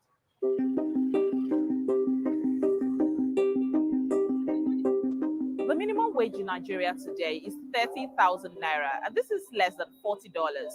Labor unions are clamoring for an increase to 200,000, which is about $250.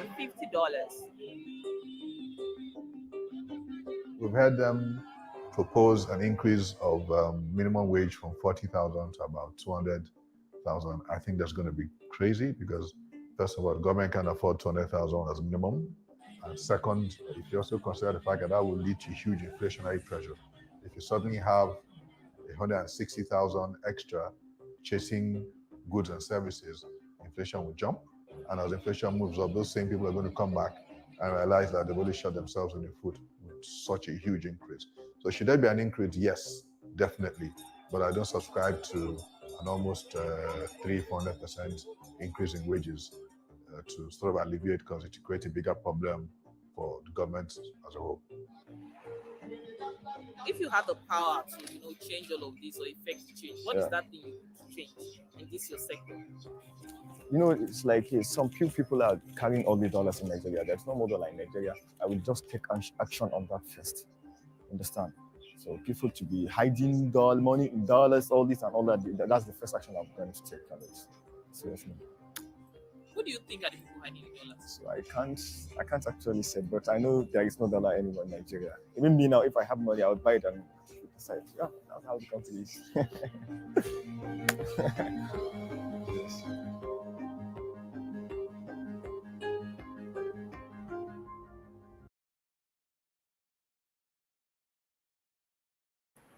Very interesting conversation there. Very interesting. Should be topic number 3. The CIA believes that Nigeria could become a failed state by the 2030s. Is this hyperinflation a sign of things to come? And how could this affect the rest of the continent? Let me start with Buana this time. Buana, what are your thoughts here? Well, whenever you start a statement with the CIA believes, understand it's a statement that you really need to question. Understand that, first and foremost. Second of all, I don't think the whole idea of the so-called black market as a bad thing, because so-called formal market, the formal institutions that was built in Nigeria and all these colonized countries do not work in black countries. These are economies and remedies for the society created in the UK, France, and Spain. France and Spain and all these other European colonial countries are not Africa. So it doesn't work the same way. When they put sanctions on Mugabe in Zimbabwe, when they put sanctions on him, people was trying to, wonder, well, how would this country survive without with hyperinflation? Well, Zimbabwe is an old country. How was the people surviving before the colonizers came to Zimbabwe? That's a question nobody wants to answer. So you put all these people in the metropolitan area called Nigeria, all these people, right, in Lagos, and you want them to function normally in normal society. That's abnormal. That's abnormal to have millions and millions of people in a very small confined space all of them trying to chase this cheese with very few people is able to accomplish in Kenya. Nigeria produces oil. It produces oil just like Saudi Arabia. There's no reason this country should be existing in the way that it exists. So obviously, there are things happening in the formal economy would leaves a whole lot of people out of the equation. Therefore, they need to function.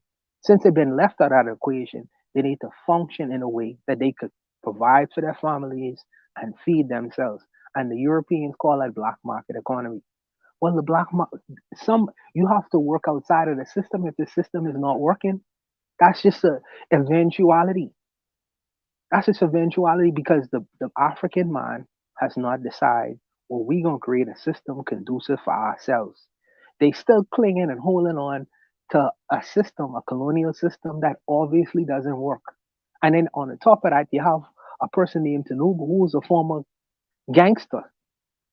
For all intents and purposes, the African man needs to sit down and decide the economy for himself and the kind of economy that is workable for the people who he currently governing over. There is a documentary, not a documentary, there's a news report online where the Burkina Faso, that's been in the media a whole lot. Burkina Faso used to sell uranium, something they used to keep France light on. They used to sell it to them at 30 pence. I think 30 pence per gallon or pound or however it was. That wasn't the world price. The world price for uranium was 200 per gallon, per however they structure it. 200 pounds. Now, since the coup, the new African government, the new African guys decided to take the price of uranium from 30 pence to $220 per pound, per gallon, or however they gauge it. 220. So that's a little bit beyond the world market. Now you're going to see a proper market price for the people in Burkina Faso. So see how that will eventually affect the lives of the people who actually live there. But when you have a system in place, this unorthodox system, whether it's a French system in Africa or whether it's a colonial English system in Africa, there are going to be shortfalls because there are going to be unfairness across the board, where a few people gain the benefit of that system, and then the millions and millions of people who are left out in the dark. You have to function that way. You have no choice in the matter if you want to provide and feed for your kids. So now these African guys exert themselves in Burkina Faso and say, no. If you want our Ukrainian, you have to pay world market prices for it. So you will see the benefit coming into the country, and it's touching the lives of more than just a few people in government. Well, Nigeria has not taken that turn yet, but eventually, if these things continue to happen, where you see these shortfalls and the people scrambling for bread every day, then these leaders must go. You must create an economy that is conducive for the people who actually exist in Nigeria, not for the corporations in Europe, not for the governments in Europe, but the people on the ground that exist in Nigeria and other African countries and Caribbean countries, for the matter of fact. But this is not really hit the minds of these people who live in Banana Island and who live these opulent Western lives and lifestyles or whatever. But you can continue to see the same so-called black market economy. People are going to find another alternative way. And if they say it's a failed state, who says if it's the CIA? Of course it's a failed state because it's not beneficial to them. But for the Nigerians who making money off of this so-called black market economy, they gonna be able to put bread in their bellies, in their stomachs, and survive. Because I always say that when people talk about inflation and all these other things, and our economy gonna be messed up and all these things, I ask the question: what were the people in Africa doing to feed and support themselves prior to the colonialists coming? Obviously, they was able to find and work out a way. And if we have to go back to that narrative forcefully, forcefully, where you have these coups all around Africa, so be it. But I'll leave it there. Appreciate that, Buana. Azuli, what say you? To me, that sounds like predictive prophecy. Feels like they'll do something with the corrupt people in Nigeria. How is it Nigeria produces a lot of oil, and they said it's going to be a failed state? That's predictive. Well, they're not predictive. What is it? Creating prophecy that they put it out there. So when it happens, then you'll never say that. Oh, we didn't say it. So again, you got to look at.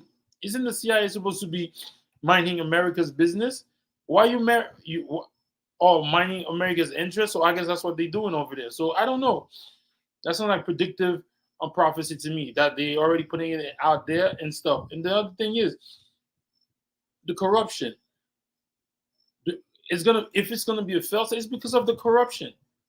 The people there who are selling their country out so they could send their children to Oxford. That's where the corruption is coming. I don't understand how Nigeria has all this oil, just like Buana said, like Saudi Arabia, and they're still at the stage, at the level they're at. So I don't know, man. Thank you for that, Azuli. And finally, Black Steel, what say you to all of that you've heard? So I put the report in the Discord. This is what it says here. It says a state fails when it suffers the loss of physical control of its territory, its monopoly on the legitimate use of force, the erosion of its legitimate authority to make collective decisions, an inability to provide reasonable public services, the inability to interact with other states as a full member of the international community. So what Azuli was saying about the corruption is very important, because Nigeria is an oil producing country, but most of the wealth that it produces, number one, it funds the oligarchs, the richest members of the society, and number two, the mining of that oil it's an ecological disaster, because Nigeria doesn't have the tight controls that a lot of, like, the US or Saudi Arabia. So there's a lot of pollution from that oil within the Niger Delta, which is polluting the underground water sources, killing off the fish in the Gulf of Guinea, the clear cutting of the rainforest to get more access to the oil. So just having the oil wealth is not necessarily a good thing, because this oil comes with a price. But yeah, they're saying part of the reason that their idea that Nigeria could fail is part of the corruption, and also because it's the largest nation in Africa, and if the nation goes under, it could take much of the surrounding area with them, as far as their, into basically like a collapse on itself, kind of like what happened in Somalia when Somalia went under back in the 90s. But yeah, so I'm looking at the report right now. They're saying that as far as what the corruption is one, the lack of mobility in the population, and also Nigeria being the largest country in Africa as far as the population, you also have to deal with the different fragmentation of ethnic groups. So you have half the country's Muslim, another part of the country's Christian. You have those people who believe in traditional African religion. You have multiple ethnic groups in the country. All of these could lead to a possible explosion if the nation is not able to respond properly. This country has had 5 coups since the 1960s. So first of all, Nigeria doesn't need to go to war with anybody. They're talking about KWAZ invading not Mali, dang. Chad. Chad. So that's not gonna happen. If it happens, Nigeria already dealing with this Tinubu guy who's a gangster. If they invade this country, I'm sorry, Niger, invade Niger, because they don't want to bow to the French anymore. the people in the video, they're saying the Naira is now at a point to where their daily needs aren't met. Where they're getting paid 40 Naira. They're basically equivalent of $40 a month is what the average Nigerian makes. This puts into mind a historical situation, what happened in Germany at the end of the First World War, where Germany was hit with hyperinflation, where you couldn't buy food, you couldn't buy firewood, and Germany turned to fascism to solve their problems. I don't think that Nigeria is going to go that way, but I do think a collapse in the government is going to impact the rest of the continent in ways that might not be positive. They don't need to be invading anybody. They need to clean their own house. But I do think that we kind of, and I'm not saying because I necessarily believe the CIA, but I do understand that the Central Intelligence Agency is focused on protecting American interests. And it's in America's interest that they continue to have access to Nigeria's crude oil to make plastics from, to make gasoline from. It is in American interest to have access to these resources. A failed state, it would make their job that much harder. So I'll leave it there.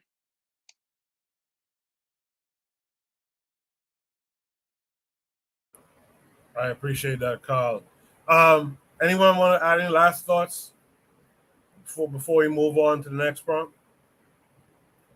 All right, thanks, Carl, for that breakdown too of the entire situation. Much appreciated.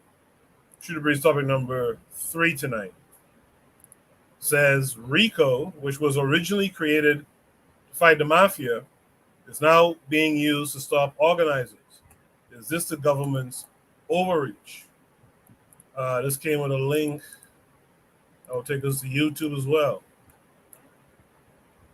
Let's watch the video. It's short. 11, the battle to win in the court of public opinion is now waging in full force. Just hours ago, 61 people were indicted in one massive criminal case, all of them charged with conspiring to use violence to try to stop the construction of Atlanta's future public safety training center. And tonight, a big part of what their defense may be is already in the works. 11 Alive's John Sherrick has their story.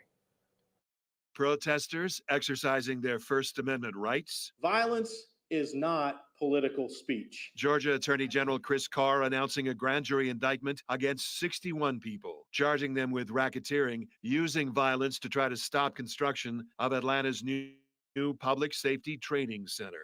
What I can say is that Dr. King said that violence is the language of the unheard. Attorney Devin Franklin with the Southern Center for Human Rights in Atlanta says the center is already working to arrange for attorneys for the defendants. And what we have heard and read in the indictment is not violence. It is alleged property destruction. It is a distinction, Franklin says, that will be clear when defense attorneys argue that relatively few of the suspects are accused of actual destruction. Attorney General Carr says in this racketeering case, all were involved in some way. If you come to our state and shoot a police officer, hurl Molotov cocktails at law enforcement, set fire to police vehicles, damage construction equipment, vandalize private homes and businesses, and terrorize their occupants, you can and will be held accountable. Franklin calls the indictment an overreaction by a government that has failed to silence the protesters any other way.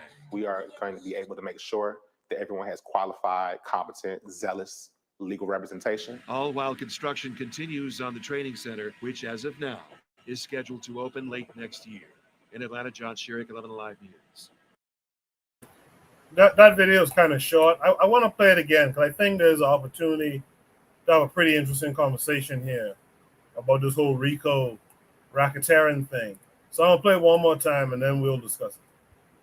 First tonight at 11, the battle to win in the court of public opinion is now waging in full force. Just hours ago, 61 people were indicted in one massive criminal case, all of them charged with conspiring to use violence to try to stop the construction of Atlanta's future public safety training center. And tonight, a big part of what their defense may be is already in the works. 11 Alive's John Sherrick has their story. Protesters exercising their First Amendment rights. Violence is not political speech. Georgia Attorney General Chris Carr announcing a grand jury indictment against 61 people, charging them with racketeering, using violence to try to stop construction of Atlanta's new public safety training center. What I can say is that Dr. King said that violence is the language of the unheard. Attorney Devin Franklin with the Southern Center for Human Rights in Atlanta says the center is already working to arrange for attorneys for the defendants. And what we have heard and read in the indictment is not violence. It is alleged property destruction. It is a distinction, Franklin says, that will be clear when defense attorneys argue that relatively few of the suspects are accused of actual destruction. Attorney General Carr says in this racketeering case, all were involved in some way. If you come to our state and shoot a police officer, hurl Molotov cocktails at law enforcement, set fire to police vehicles, damage construction equipment, vandalize private homes and businesses, and terrorize their occupants, you can and will be held accountable. Franklin calls the indictment an overreaction by a government that has failed to silence the protesters any other way. We are going to be able to make sure that everyone has qualified, competent, zealous legal representation. All while construction continues on the training center, which as of now is scheduled to open late next year. In Atlanta, John Sherrick, 11 Alive News. Yeah, that's interesting what they've done with this RICO stuff over the past few years. They've basically turned this thing into all, especially when it comes to black folks, it's just like an all-in law. Like everyone associated for whatever this crime is, and usually the crime is it's something that's, you know, hardly criminal. It's like the example is what happened in Atlanta with those school board teachers, right, who was trying to help the students with what they did, right? They got a RICO charge for that.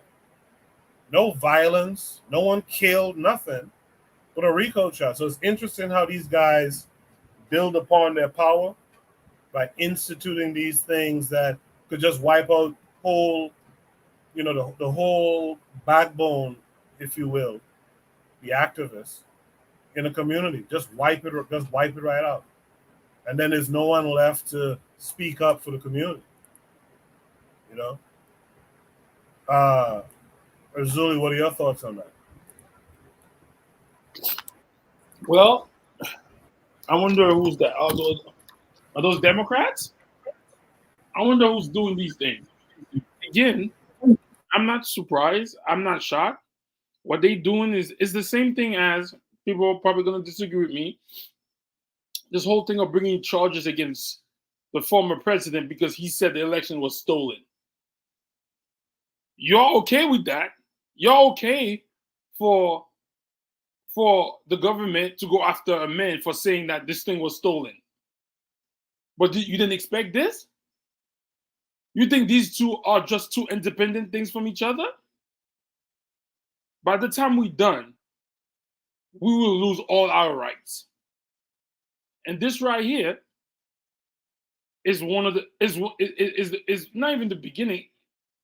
It's just how you tell somebody, and I've heard that the people protested, they didn't want this. If the people don't want this, how is this building going up? If the community doesn't want this, how is this happening? So how do we say that, this country is for the people? The people of that community have spoken. They don't want that, but they're still putting it there. And now they're creating charges. It's basically what they do to the rebellious slave master. They're going to kill those 60 people in front of you so nobody ever rises up. So this is all what we're going for when all y'all was standing and talking about, yeah, was for cancel culture, yeah, was for this, or if you said this on YouTube, yes, ban him. Or if you're a YouTuber and you purposely don't use certain words because you don't want to be demonetized. Y'all bunch of cowards. All these things is your fault, including me. So what do we expect? Rich people want to keep being rich. Corrupt people, and this man is standing there like it's okay to create RICO charges on people because they are protesting. The people told you they didn't want the building. So why are you building it? I thought this country is for the people. So, I'm not surprised of anything. The whole thing with the C19 thing. Yeah, I was rocking with it. Yeah. But no, you think that's different from what they did to SOC during the C-19 that destroyed the economy of most of America? Come on, man. This lines up perfectly. I'm all for it. Let's go. Thank you for that, Azuli. Buana, what say you to all of it? Yeah, I think that what is happening, like I said, I really don't like to get into much about the internal politics in other man's country. But from what I could see, it seems as if these people are trying to turn the United States into a police state. Into a police state. And the crazy thing is that see, people don't study history, and that's fine. But Americans historically have been a revolutionary group of people, like the Haitians, been extremely revolutionary. And that means that when they say enough is enough, they're ready to die on the principles of what build America, or what build America. Yes, you gonna have people who gonna stand by and say, "Well, you mustn't bomb and you mustn't do these things." That's historically that's not been the history of America. So you could put RICO cases, and let me say this about Trump too, because Trump, I don't think that he should be going to jail for on RICO charges. I don't think so. I think that Trump though was responsible for inciting not only a riot, but he started on a platform and indirectly made statements, knowingly that he know that it could have really been a coup in the United States. I mean, that's unprecedented, unprecedented. So he should be made responsible for that. His speech at that particular time. Do I think that it was criminal to do so? Maybe, maybe. Do I think that all the people who was included in him at least attempting to stage what they was trying to stage was wrong? Maybe, maybe. But one of the principles in the United States of America is the free right to speak, unless you do something to create any kind of situations like a riot or even inciting the coup. Yeah, I mean, I think that yeah, speech is going to be prohibited then. But for this particular instance, should they be charged with RICO charges for continuing criminal activities or enterprise? I think that that's an overreach. I think that's overreach, and I think that at most they should be arrested for destruction of property, for doing things that was untoward for this particular area and place. But for RICO, I think that that's a real government overreach. I'll stop there. Appreciate that, Buana. Carl, you heard everything Zuli and Buana had to say. What say you? Well, I think both of them touched on some very important points. To Julie's point, the prosecutor that is prosecuting these people is the exact same prosecutor that is trying to go after Trump. So yeah, these are Democrats, all right. But one thing the Democrats and the Republicans both agree on is they love the police. That's one thing they both agree on. There's no differentiation in them, both parties, you know. So yes, this is the exact same prosecutor who's going after them. And to Buana's point, yeah, the United States is turning into a police state. I mean, for Black people, it's already been a police state for them. But one thing I think that I want to kind of touch on is that the actions that these people are doing. Number one, they passed out flyers. There was a young man who was killed in the forest out there. They passed out some flyers calling for the cops to be arrested who killed this young person. They created a fundraiser to raise money for some of the people who are locked up. So it's things like that they're trying to bring under RICO charges, not destruction of property. They're trying to say that the Atlanta protests are an ongoing criminal enterprise for fundraising and handing out pamphlets. This is an attempt to criminalize free speech and the free exercise of rights. And this is definitely government overreach. It's something that I don't know if it'll stand up in court, but probably to this climate, it could very well be the case. But to try to say that this is a criminal enterprise because something the people didn't want, multiple people came out and said they didn't want it, and you ignored what people wanted. They don't want a police training center. Atlanta already has enough problems with the police, and a police training center already exists that they don't even use, not too far from the site.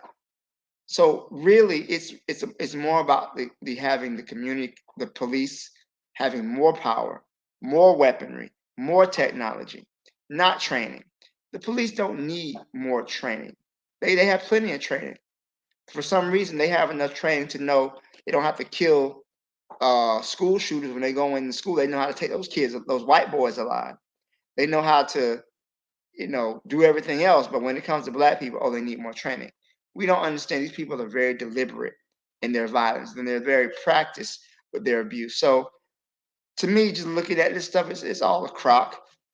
But the things they're trying to say was RICO, that could affect everybody who are organizing, protesting, setting up, anything that could be done. They could label it as an ongoing criminal enterprise. This is something that's very, very scary, I think, in the long run. I'll leave it there. Thank you, Coco. This is gonna be. I appreciate that, Carl. Azuli, your volume is a little low. Speak up a little bit. Can I say something real quick? Yeah. This is gonna be like the crime bill on steroids. This is what it looks like it's gonna be. And you know what they're gonna tell us? They're gonna tell our great grandkids 100 years from now or 50, 60 years from now, oh, we asked for it. Be careful what we wish for just because we didn't like the former president. So that's it. Any other last words here? No, I think it's a terrible precedent to set. A terrible precedent to set. And as Zuli was saying, just because you don't like Donald Trump, the pendulum is swing both ways. So you have extremes on the right, you have extremes on the left. And now they're actively doing certain things that is against the rights of the people. But, and then, you know what? The crazy thing about it is that even if a Republican government was to come in power in the next electoral year, they are big on police. So they're going to, stand down on these kinds of things, because really and truly, Trump is extreme with police and policing in America. So either which way, you are headed towards a police state, and it's against the principles of what America and Americanism is. So if you are creating another kind of society, then you have to question the social contract of what your citizens is signed on to. People always talk about freedom and freedom and freedom and freedom. Well, when you have more policing, when the police department looking more like a military on the streets of America, now we have to question whether this is America or Americanism, or if this Russia, or Cuba. So the people really have to stand up and question what's going on here. Are we changing the contract of what America is in terms of so-called freedom and adhering to constitutional rights in America? But I'll leave it there. So let me say that America has always played fast and loose with their so-called rules. They never really. It's what Marimba Ani when we read Yurugu, she talked about the rhetorical ethic. You got some guidelines that you put in place, but you really don't intend to follow them. So this level of violence, or the way the law has been used against Black people in the United States, this is pretty common. They always manage to find some law, some loophole, and this, I think, like the lawyer was saying, this is a reaction because they haven't been able to really stop the protests that have been going on. So this is just them trying something new. They're trying to stack on the charges. It's funny that these RICO charges, you can have somebody in jail for handing out pamphlets longer than Polite's going to be in jail for raping a child. And that's something crazy. That's crazy. That's crazy. That's crazy. There's people who be looking at 20, 30 years for this. and Polite's getting out in less than a decade. Where are the priorities? Well said. In the chat, Afro Native World says, very important fact, brother just dropped. Rhetorical ethic. Good stuff. Good stuff. Let's go to the last topic for tonight then. Shooter Bridge topic number 5 tonight. Says, the propaganda starts early and not even black people can escape it. What can we do? So let's see what the propaganda is. Let me share. This takes us to Facebook. I'll play the video and then we'll discuss it. Study asked them to press the enter key every time they saw a behavior that could become a potential challenge. But the thing about the study is it's kind of deceptive. There's actually no misbehavior in the video. The kids are actors, and the researchers were using eye tracking software because what they really wanted to know was when teachers expect misbehavior, who are they watching? The study found that both white and black teachers spent more time gazing at black boys than other children. Black boys make up less than a quarter of the nation's preschoolers, but more than 40% of preschool suspensions. The study's lead researcher told the Washington Post that implicit biases don't begin with black men and police. They begin with black preschoolers and their teachers, if not earlier. Take a look at these 4 kids. These preschool teachers watched a video of them playing for a 2016 study. The study asked them to press the enter key every time they saw a behavior that could become a potential challenge.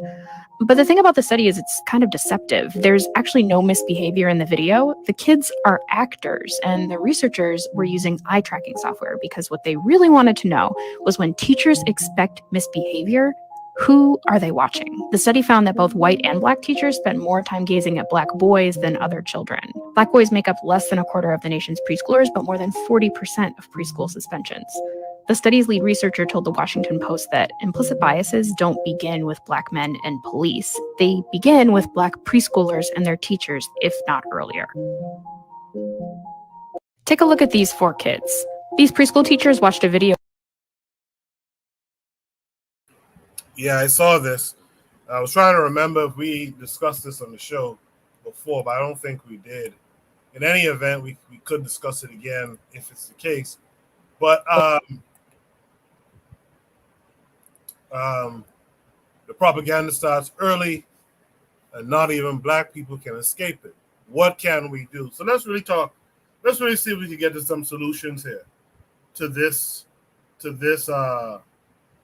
prompt, right? What are some of the solutions? Let's talk about the problem first, and then let's try to provide some solution. Let's start with Azuli. Azuli, what's it?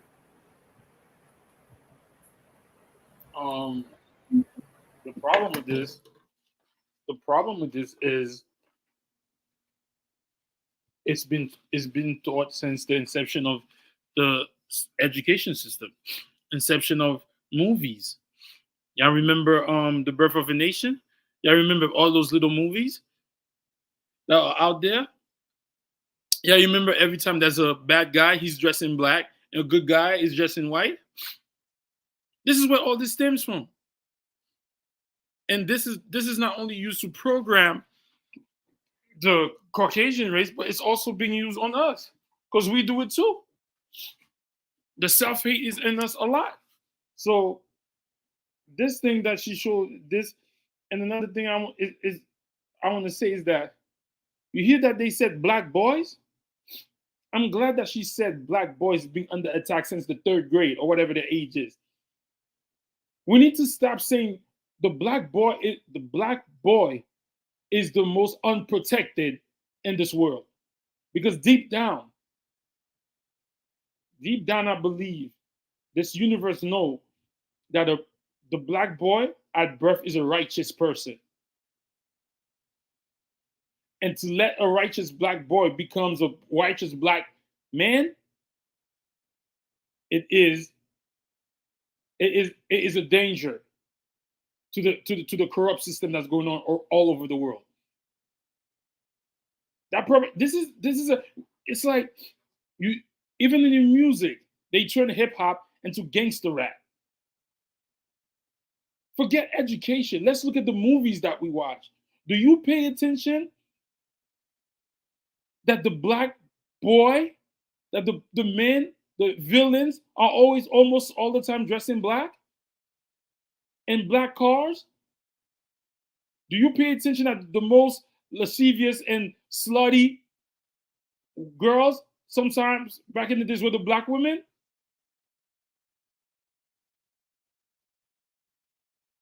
So we want to focus on education, but it's not the education. Those teachers were watching those movies. The people who create this curriculum watch these movies. The fact that when a Caucasian male does a crime, they use the picture where he's not aggressive, but when it's a black boy, a man, they use the ugly mugshot. When a 14-year-old boy does something, they call him a man on the news. But a 20-year-old Caucasian, oh, a teenager. It has nothing to do with it's everything that has to do with the propaganda that was started. The buck is an archetype that Hollywood used. The black man that was insatiable, that was very sexually lustful. So education, because all the people, all the teachers, all the people who create the curriculum, who write the books, watch these movies.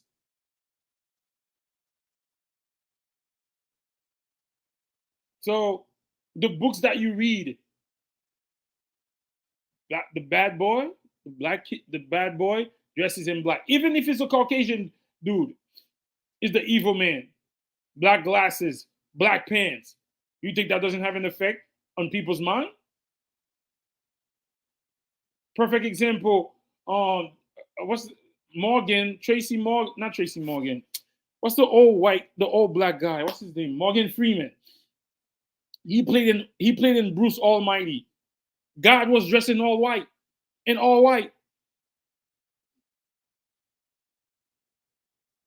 So I'm not shocked by none of this.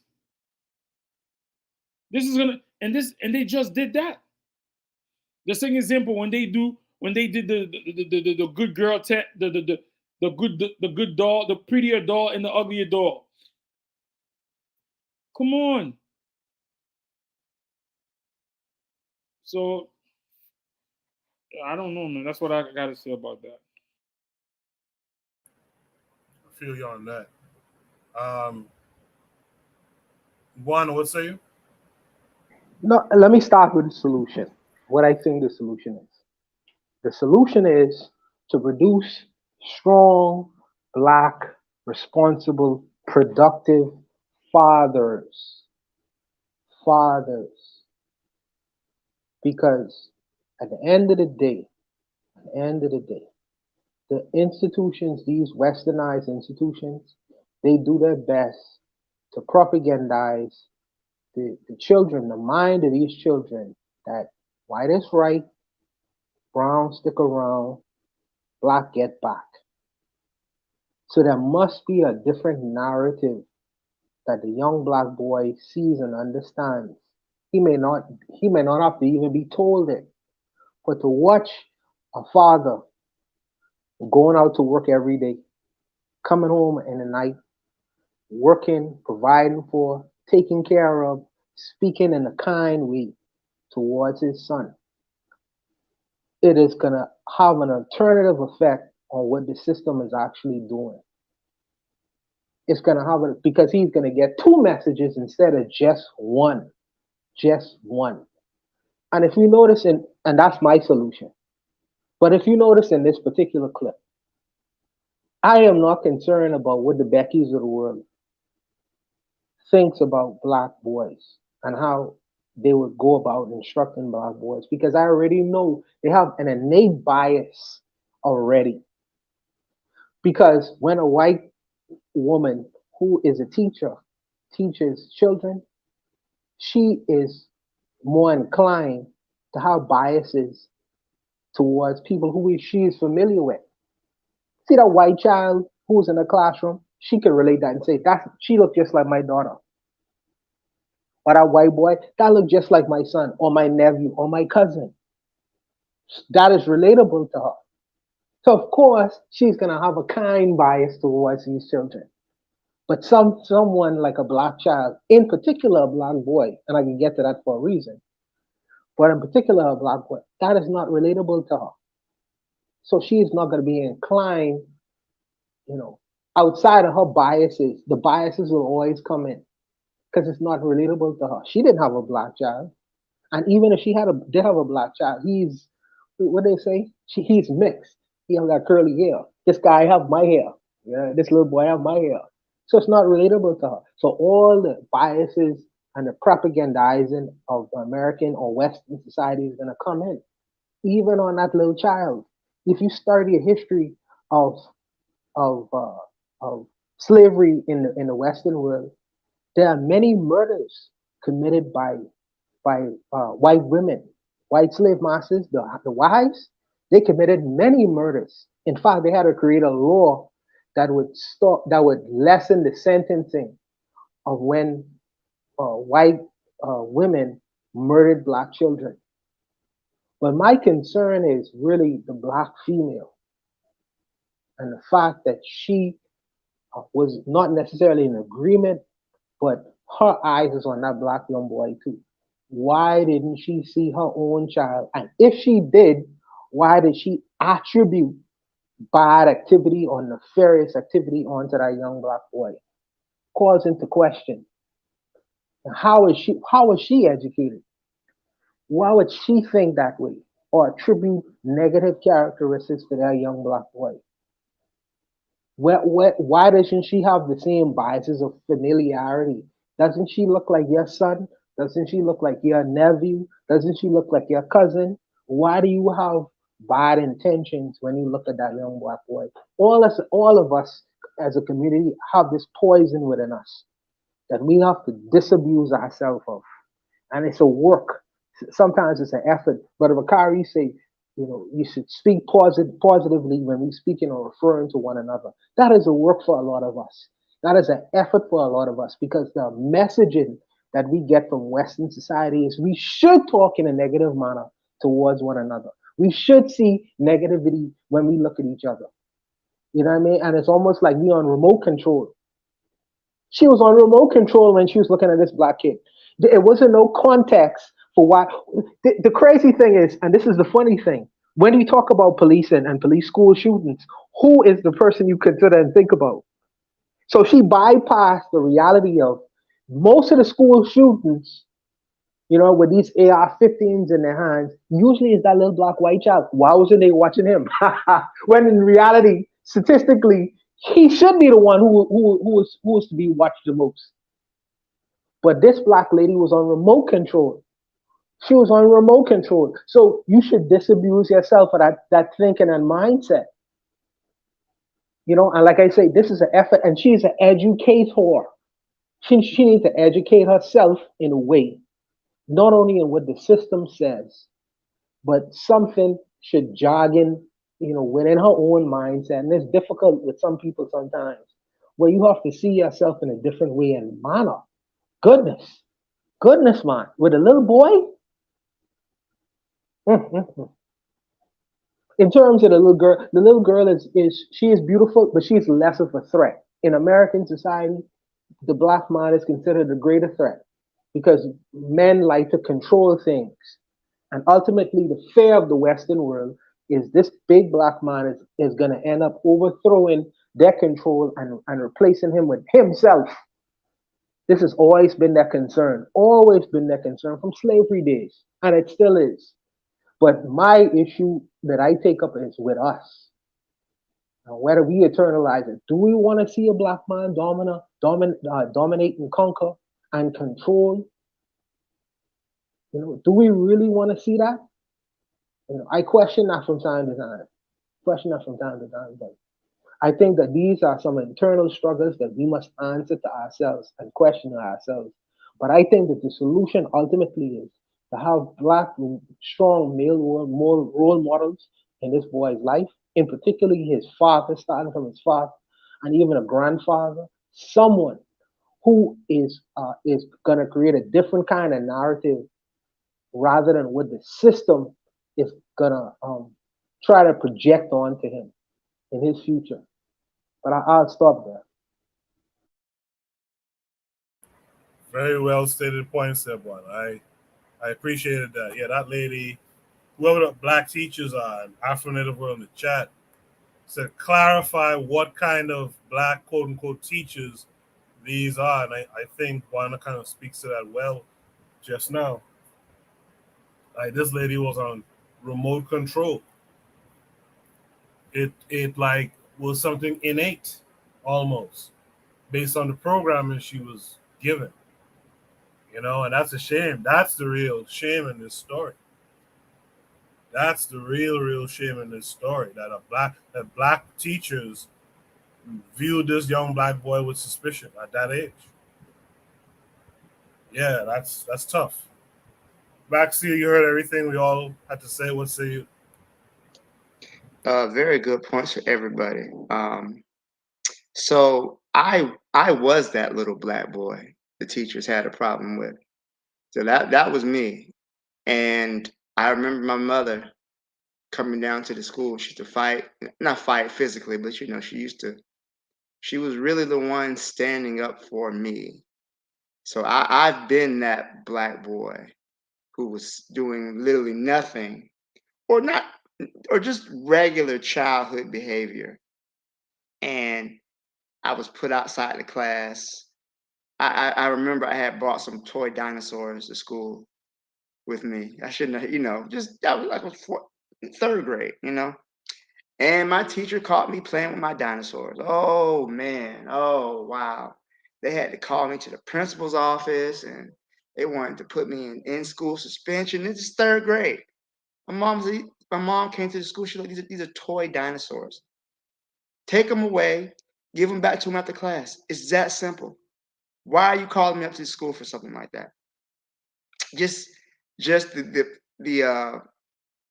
idea that I was a troublemaker, I was a problem for just regular childhood behavior. I never forgot that. You know, it's kind of made me go hard with my own child when he was in school.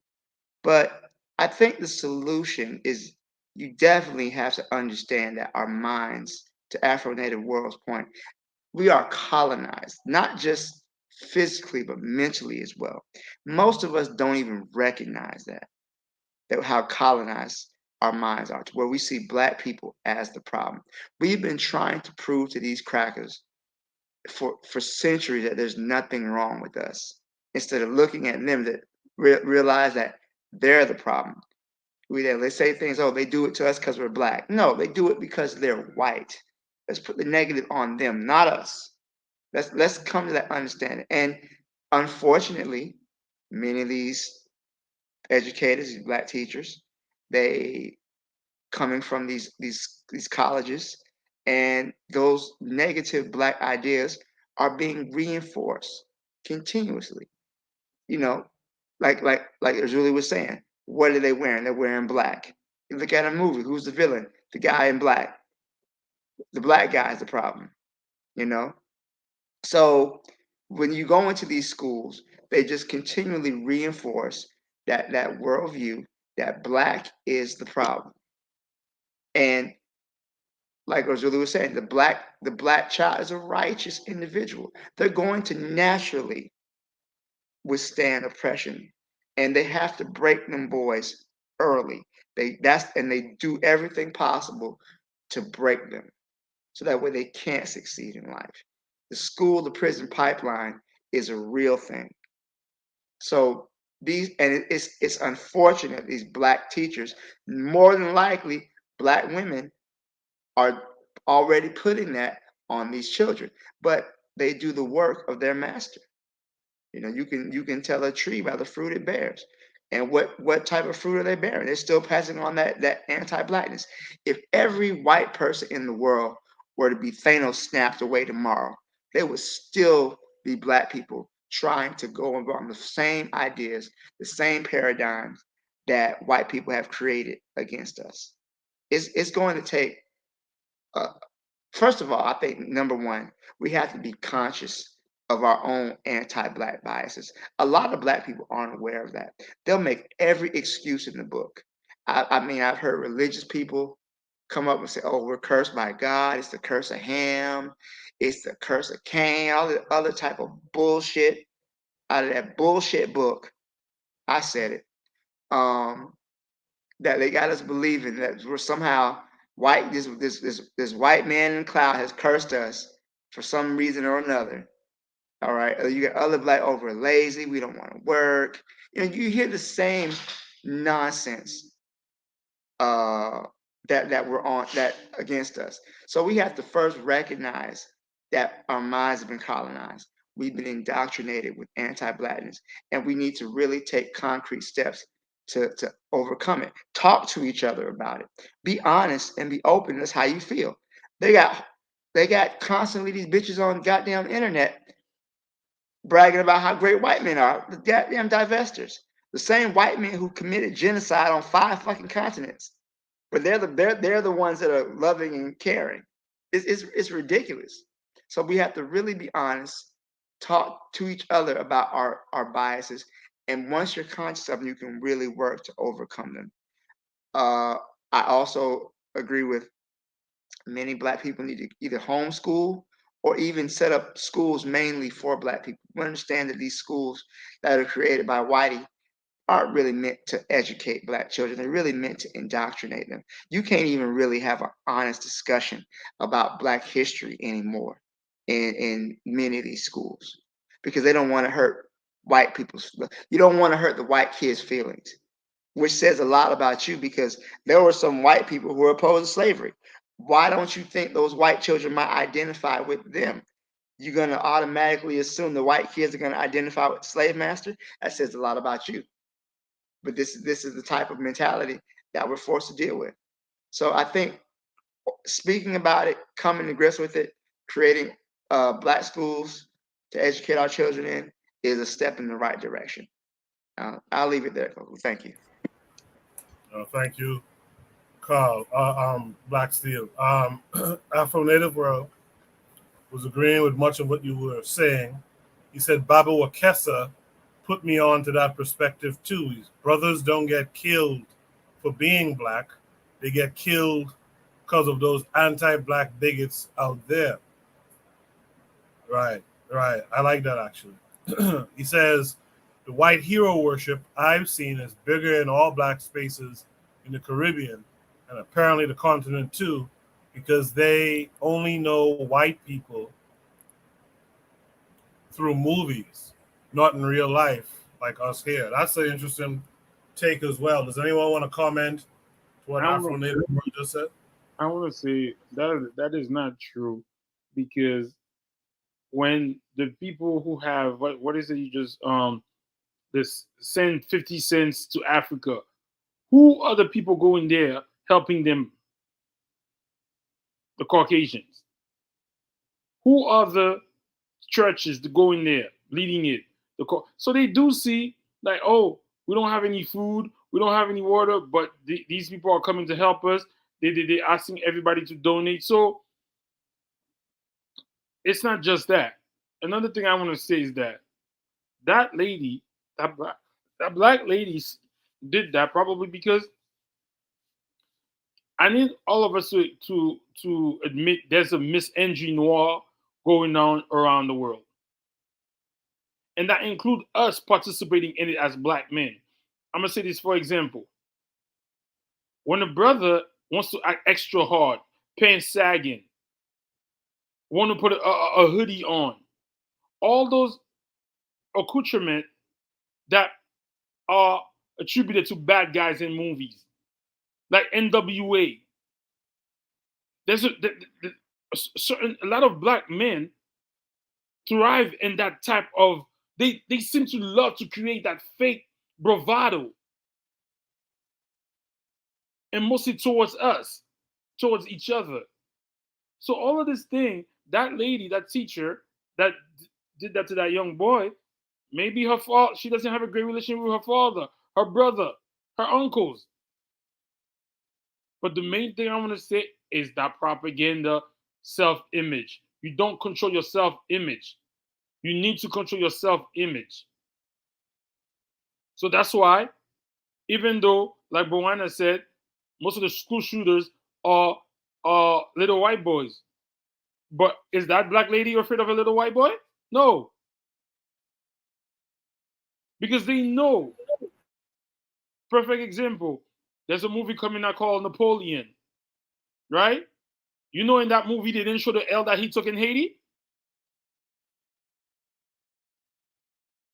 But they show him shooting at the noses in Africa.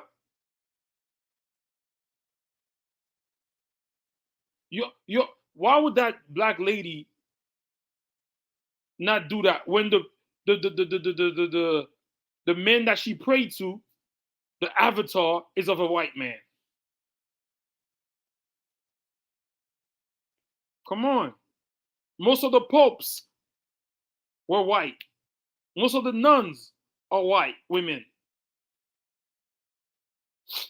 So let's not just act like you have to control your self-image, man. So really, you mentioned something about the white people coming to Africa to give them food and water. I think it's very narcissistic for white people to brag about helping to solve a problem that they themselves created. But that's the thing. The people who are getting those handouts from those white people, they don't know that. They only see them giving them food. They only see them creating water wells for them. I understand what you said, brother. I don't know.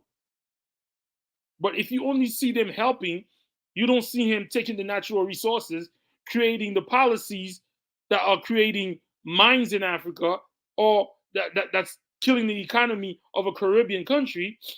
How would you know? Let me ask a question here about that self-image thing. Can you build a self-image that a child could then still go to the public school system and succeed? Yes, you can. I believe you can. But also too, I also understand that you can build a self-image, but that won't really impact the way the system sees you as a person of African descent. You can have a positive self-image all you want to, but then if the system, if the school system is already primed to see you as a threat, they're going to treat you. I mean, really, this child, what is he doing? He's just existing. He's playing with Legos like the rest of the kids.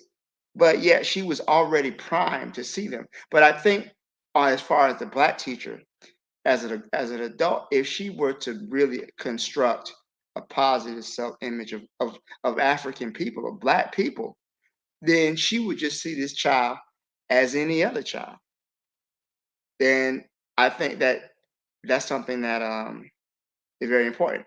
What do you mean by them succeeding? That's a very, very good question.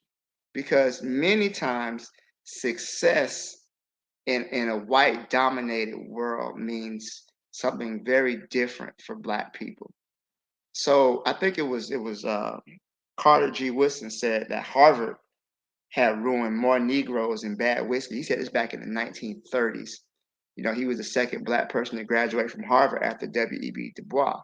And he said, this school has ruined me, ruined us, to where he felt the need to have to re-educate himself after the education that he received in Harvard. So that's a very good question, Afro-Native World. Let me think about that. That's a very good question. Yeah, Afro-Native World was kind of asking me what do I define as succeeding, and yeah, that's a great question too, because obviously, I mean, can you still develop a black adult who's race first, right, through building their, the way they see themselves, and if they're still, for due to circumstances, have to go to the public full system, can you build that self enough to counteract, this programming that they're trying to put on you? And I guess secondary to that is, what does that look like? I'm very curious, what would that look like? So yeah, that's my question is, can you still build a child home to have all, self-respect in the world, right? But if they're being educated in these school systems, can they still come out to be what I would call a strong African? Of course you can, because the teachers only have them for what, 6 hours? If you tell the child that this is just so you to get that degree and to be there in the workplace, and you infuse that around them 24/7, meaning that if they wake up in their room, there's a huge poster of, who would I say?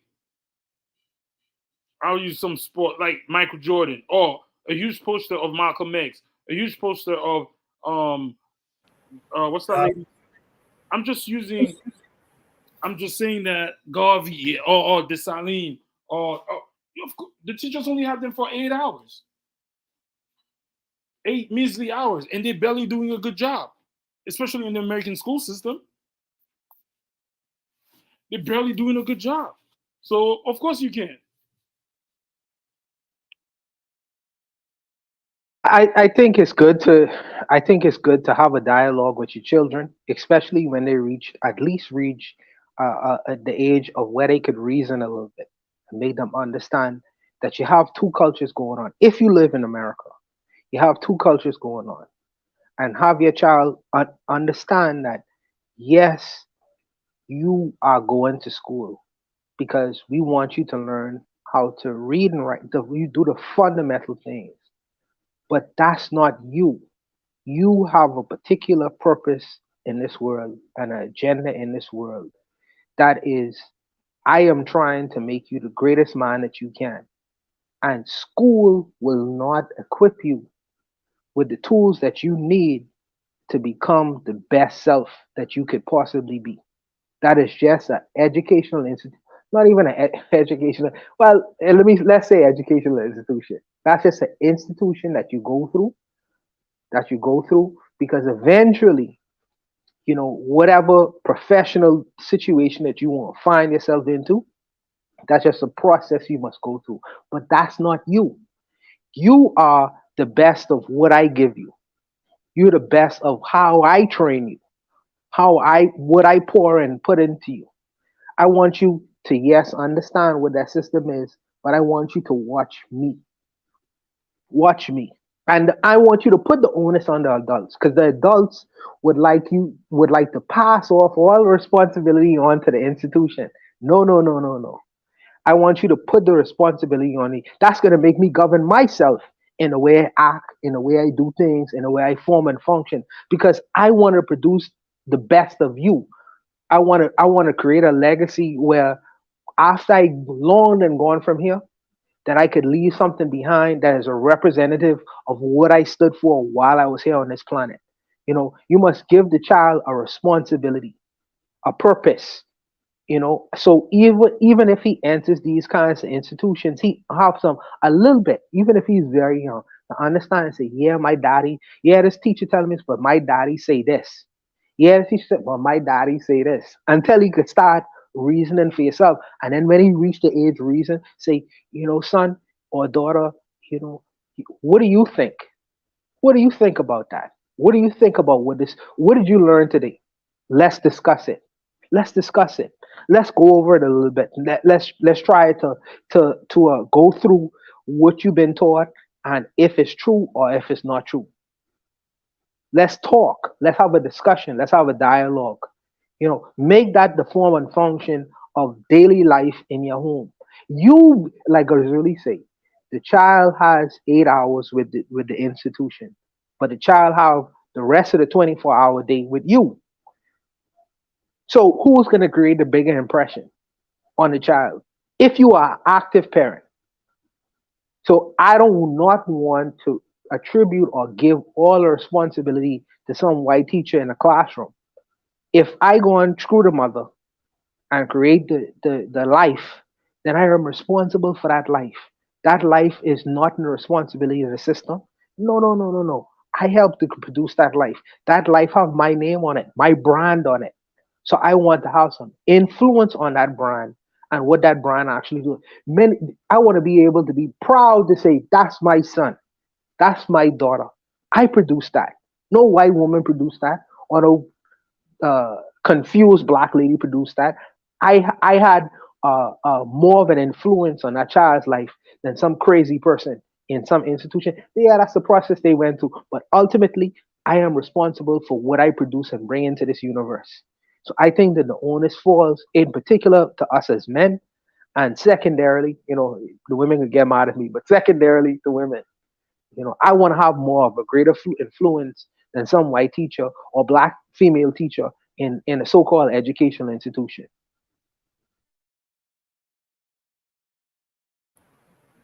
All right. Any other last thoughts on this prompt? We have. I guess we don't have enough time. I could have done another prompt, but I guess we'll end. Go ahead, Coco, go ahead, rock out. All right. Should be topic number 6 tonight. Topic number 6 says, should Haiti, be rich or poor because of this iridium deposit? This came with a link to Twitter, I think. Yep, link to Twitter. I'm pretty familiar with this video too. This was tweeted by. Oh, okay. I guess. Oh, that sucks. I guess the post was taken down. Let me see if I could quickly. What would it be? Haiti and iridium. Let me see if I can find the video quickly. Yeah, I think that's it right there. So I'll share this. I think this is the video. Haiti has an extraterrestrial material. It's found nowhere else in the world except South Africa, and it's the purest in Haiti. 65 million years ago, an asteroid landed in this space. Say that one more time. Millions of years ago, a meteorite made of vibranium, the strongest substance in the universe, struck the continent of Africa. We have an asteroid mountain in different places. They use this asteroid because it's the remain of this asteroid that is so heat resistant that they use for spacecrafts. Says 1 ton of Haiti's iridium. Iridium. I wanted to get to iridium that. Yeah. Is worth $45 billion. We have mountains of it.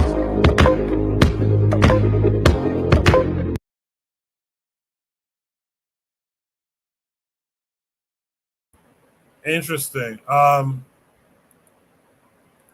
guess this post was suspended, but I guess there's this article. I think the video does enough of an explainer. Should Haiti be rich or poor because of this iridium deposit that we just saw? I'm going to start with Buana. Buana, what do you think? Me personally, I am a fan of Haiti. I am a fan of Haiti. I'm sorry. I read a little bit, and when I read the history, the rich history, most people don't know that Haiti once had a monarchy. They had a black king and a black queen. Henri Christophe, look it up. You know what I mean? The things that they were doing in that country, where if you consider slaves became actual kings. It is unheard of in human history. It's unheard of. When we talking about Pan-Africanism, most people in the English-speaking world know about Marcus Garvey. Little bit of people know about Antonin Sperman. Few people, even though he's one of the fathers of Pan-Africanism. You know what I mean? The things that they were getting up to, it is unprecedented. And but for most of the English speaking world don't know, they start their history with English. You know what I mean? But where I personally believe, because I say the spirit is still there and it still remains. But I personally believe that great men could be great again. And I think that that spirit is still there. And people look at Haiti now, but they don't look. We was talking about Afrofuturism, Afrofuturism, and yes, there's a lot of things going on that people could question. But I look at Haiti in a different way and manner. In particular, because I know many of us ran to Haiti, when slavery was going on, and the things was actually happening in that country. So I take a different. I think Haiti going to eventually become a wealthy country, and I think that the people that exist there, because there's a whole lot of intellectualism that goes on in that country that's not spoken of because the country is mainly primarily French and Creole. People don't know. People don't know. That's one of the best kept secrets in the so-called proverbial Western world. And Hillary Clinton them really try to destroy that place and really make it what it isn't. But I think that it eventually they gonna come out of the troubles that they are in.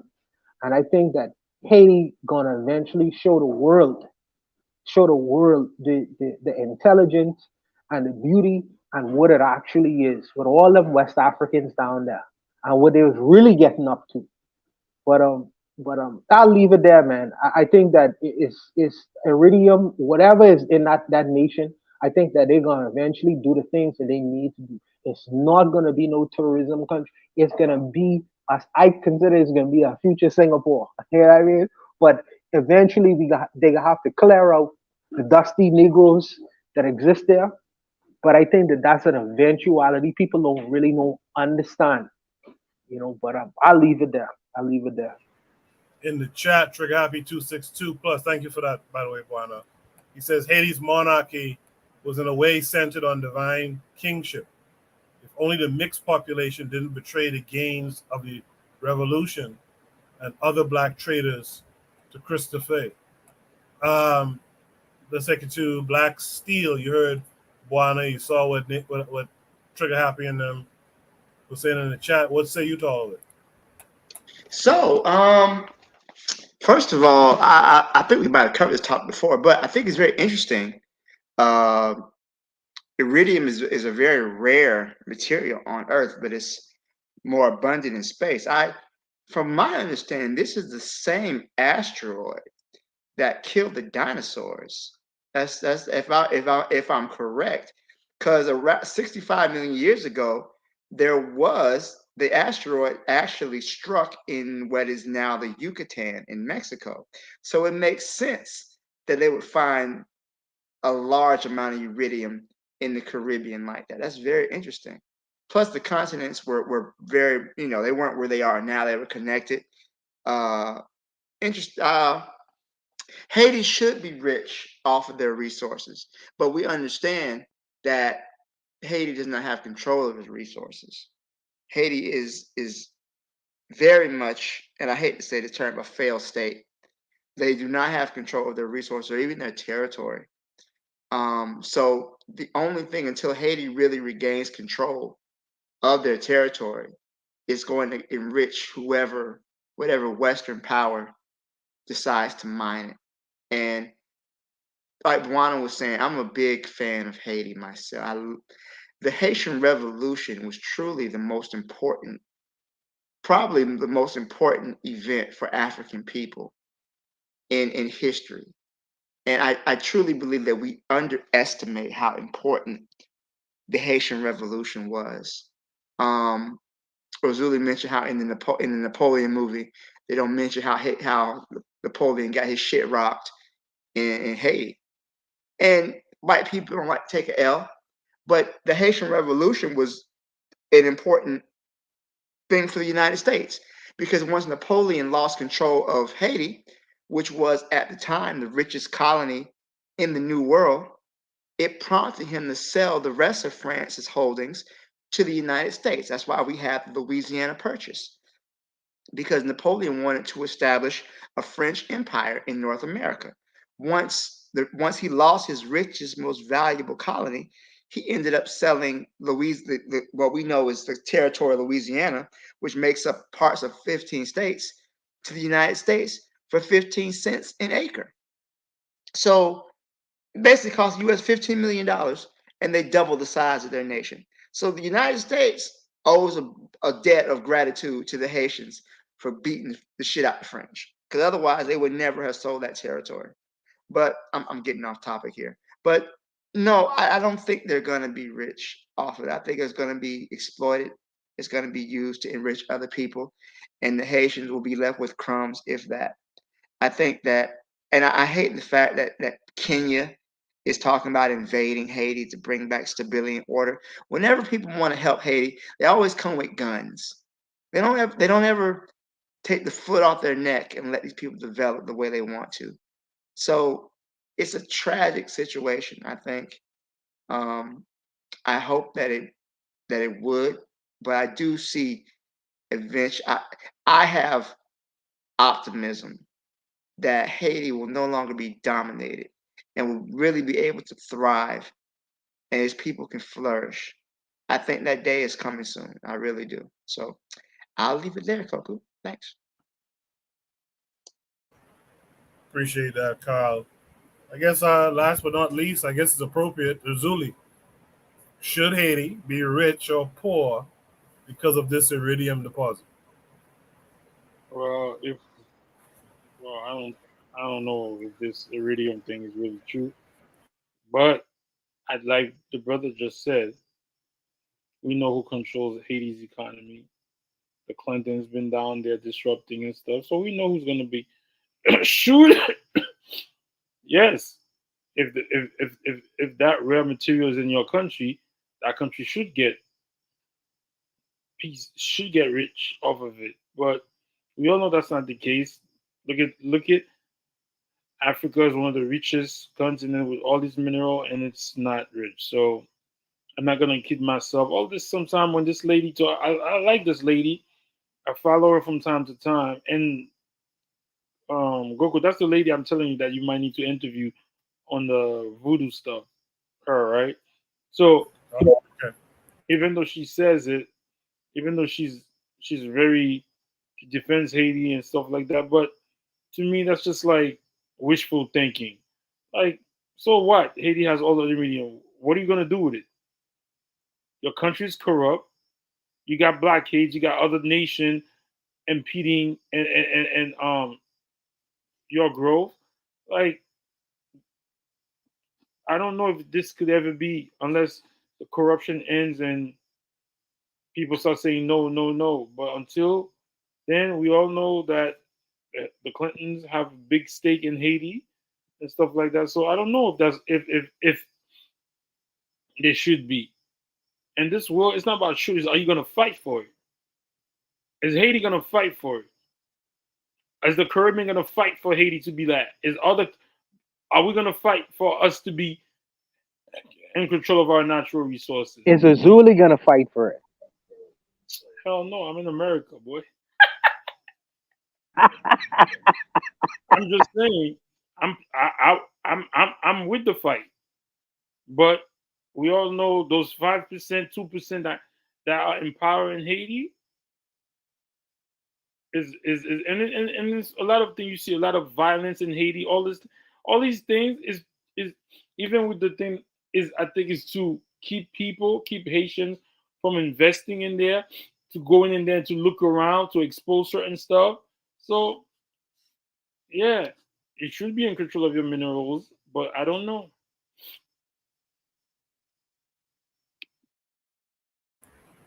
All right. Let me say this. Yes, I have one. The Haitians set the pace on how the rest of the world look at it. And if the Haitians don't look at it like nothing, then the rest of the world gonna follow suit. And I understand where Zuli coming from. because we see Haiti for what it is right now. Okay? But consider this. If they Celine them was saying that we outgunned, we outmanned, we have English here, we have the French here, we outgunned, there's nothing we could do, then the 1804 would never happen. So you gotta first start with the belief in yourself to get to the point to where the society could change.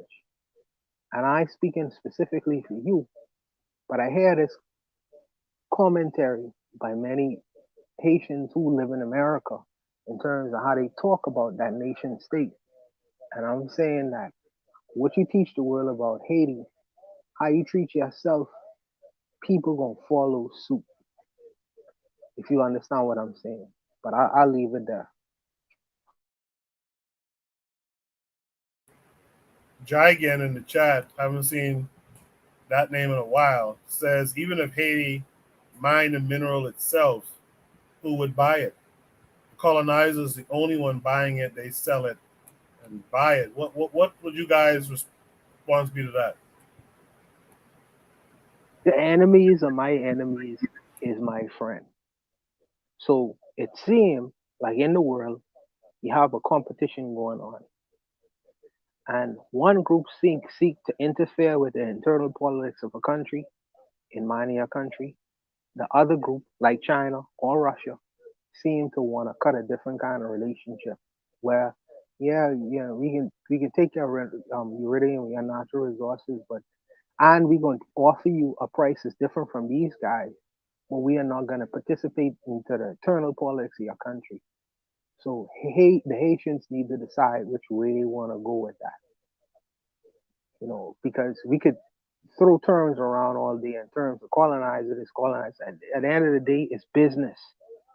Which group want to come in and play dictator in your country? Or which group want to do business with you? They just want to buy your stuff for whatever price it is, but they don't want to get into your internal affairs. So you have to decide what you want to do with your business. Mind your business. But I'll leave it there. Well, all right. If there's no other last words, we'll end it there. I want to thank all you guys who came up on the panel tonight. Azuliism, Guana, Black Steel, Bakari was here. Ben Uko was here. I hope I'm not missing someone who was here earlier. Shout out to all of you in the chat. Trick Happy 262, Jai again, Afro Native World. The Matron was out there tonight. 4Kast was out there. Daily Affirmations by Pauline. And anyone else, if I missed you, I apologize. Thank you for being here. Black Steel, you want to shout anything out this week? Oh, not much to shout out. Enjoyed the conversation tonight. I'll definitely be back next week. Nothing really to shout out, but I want to shout out my co-panelists. I enjoyed talking to y'all and discussing this issue with everybody. Yes, sir. Thank you for coming out and participating with us. Erzuliasm, you want to shout anything out this week? Nah, just a great conversation. Thank you for having me on the panel. They're great conversations, and let's keep an eye on those grifters.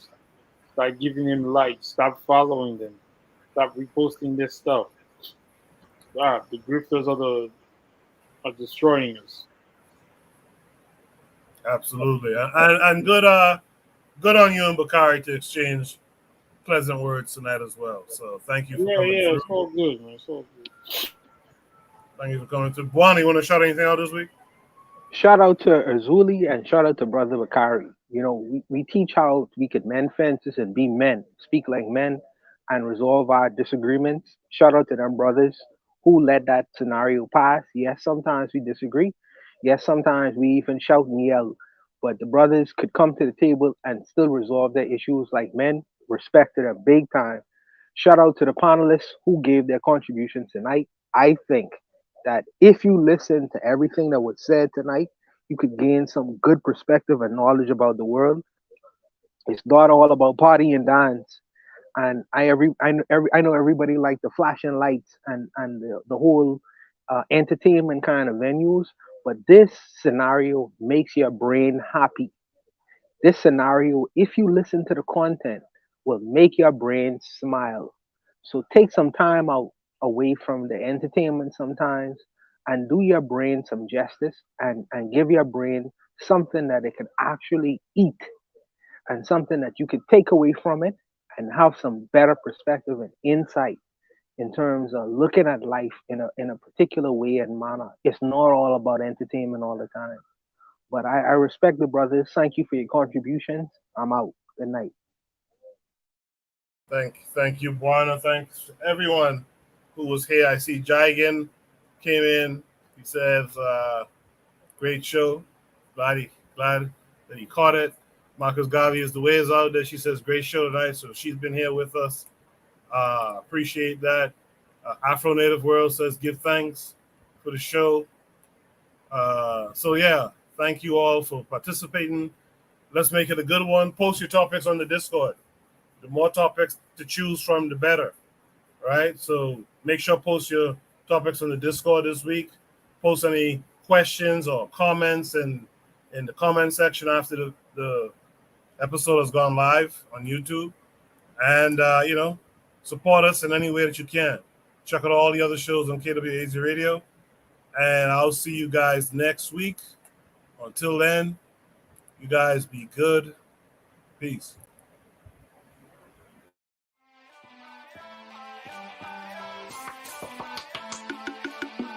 Thanks for listening to the Bitter Medicine Podcast with your host, Koku.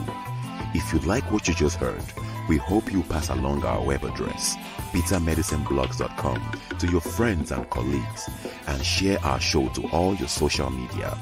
Be sure to check out our archive section on our website for previous podcasts. This has been a KWAZ radio production.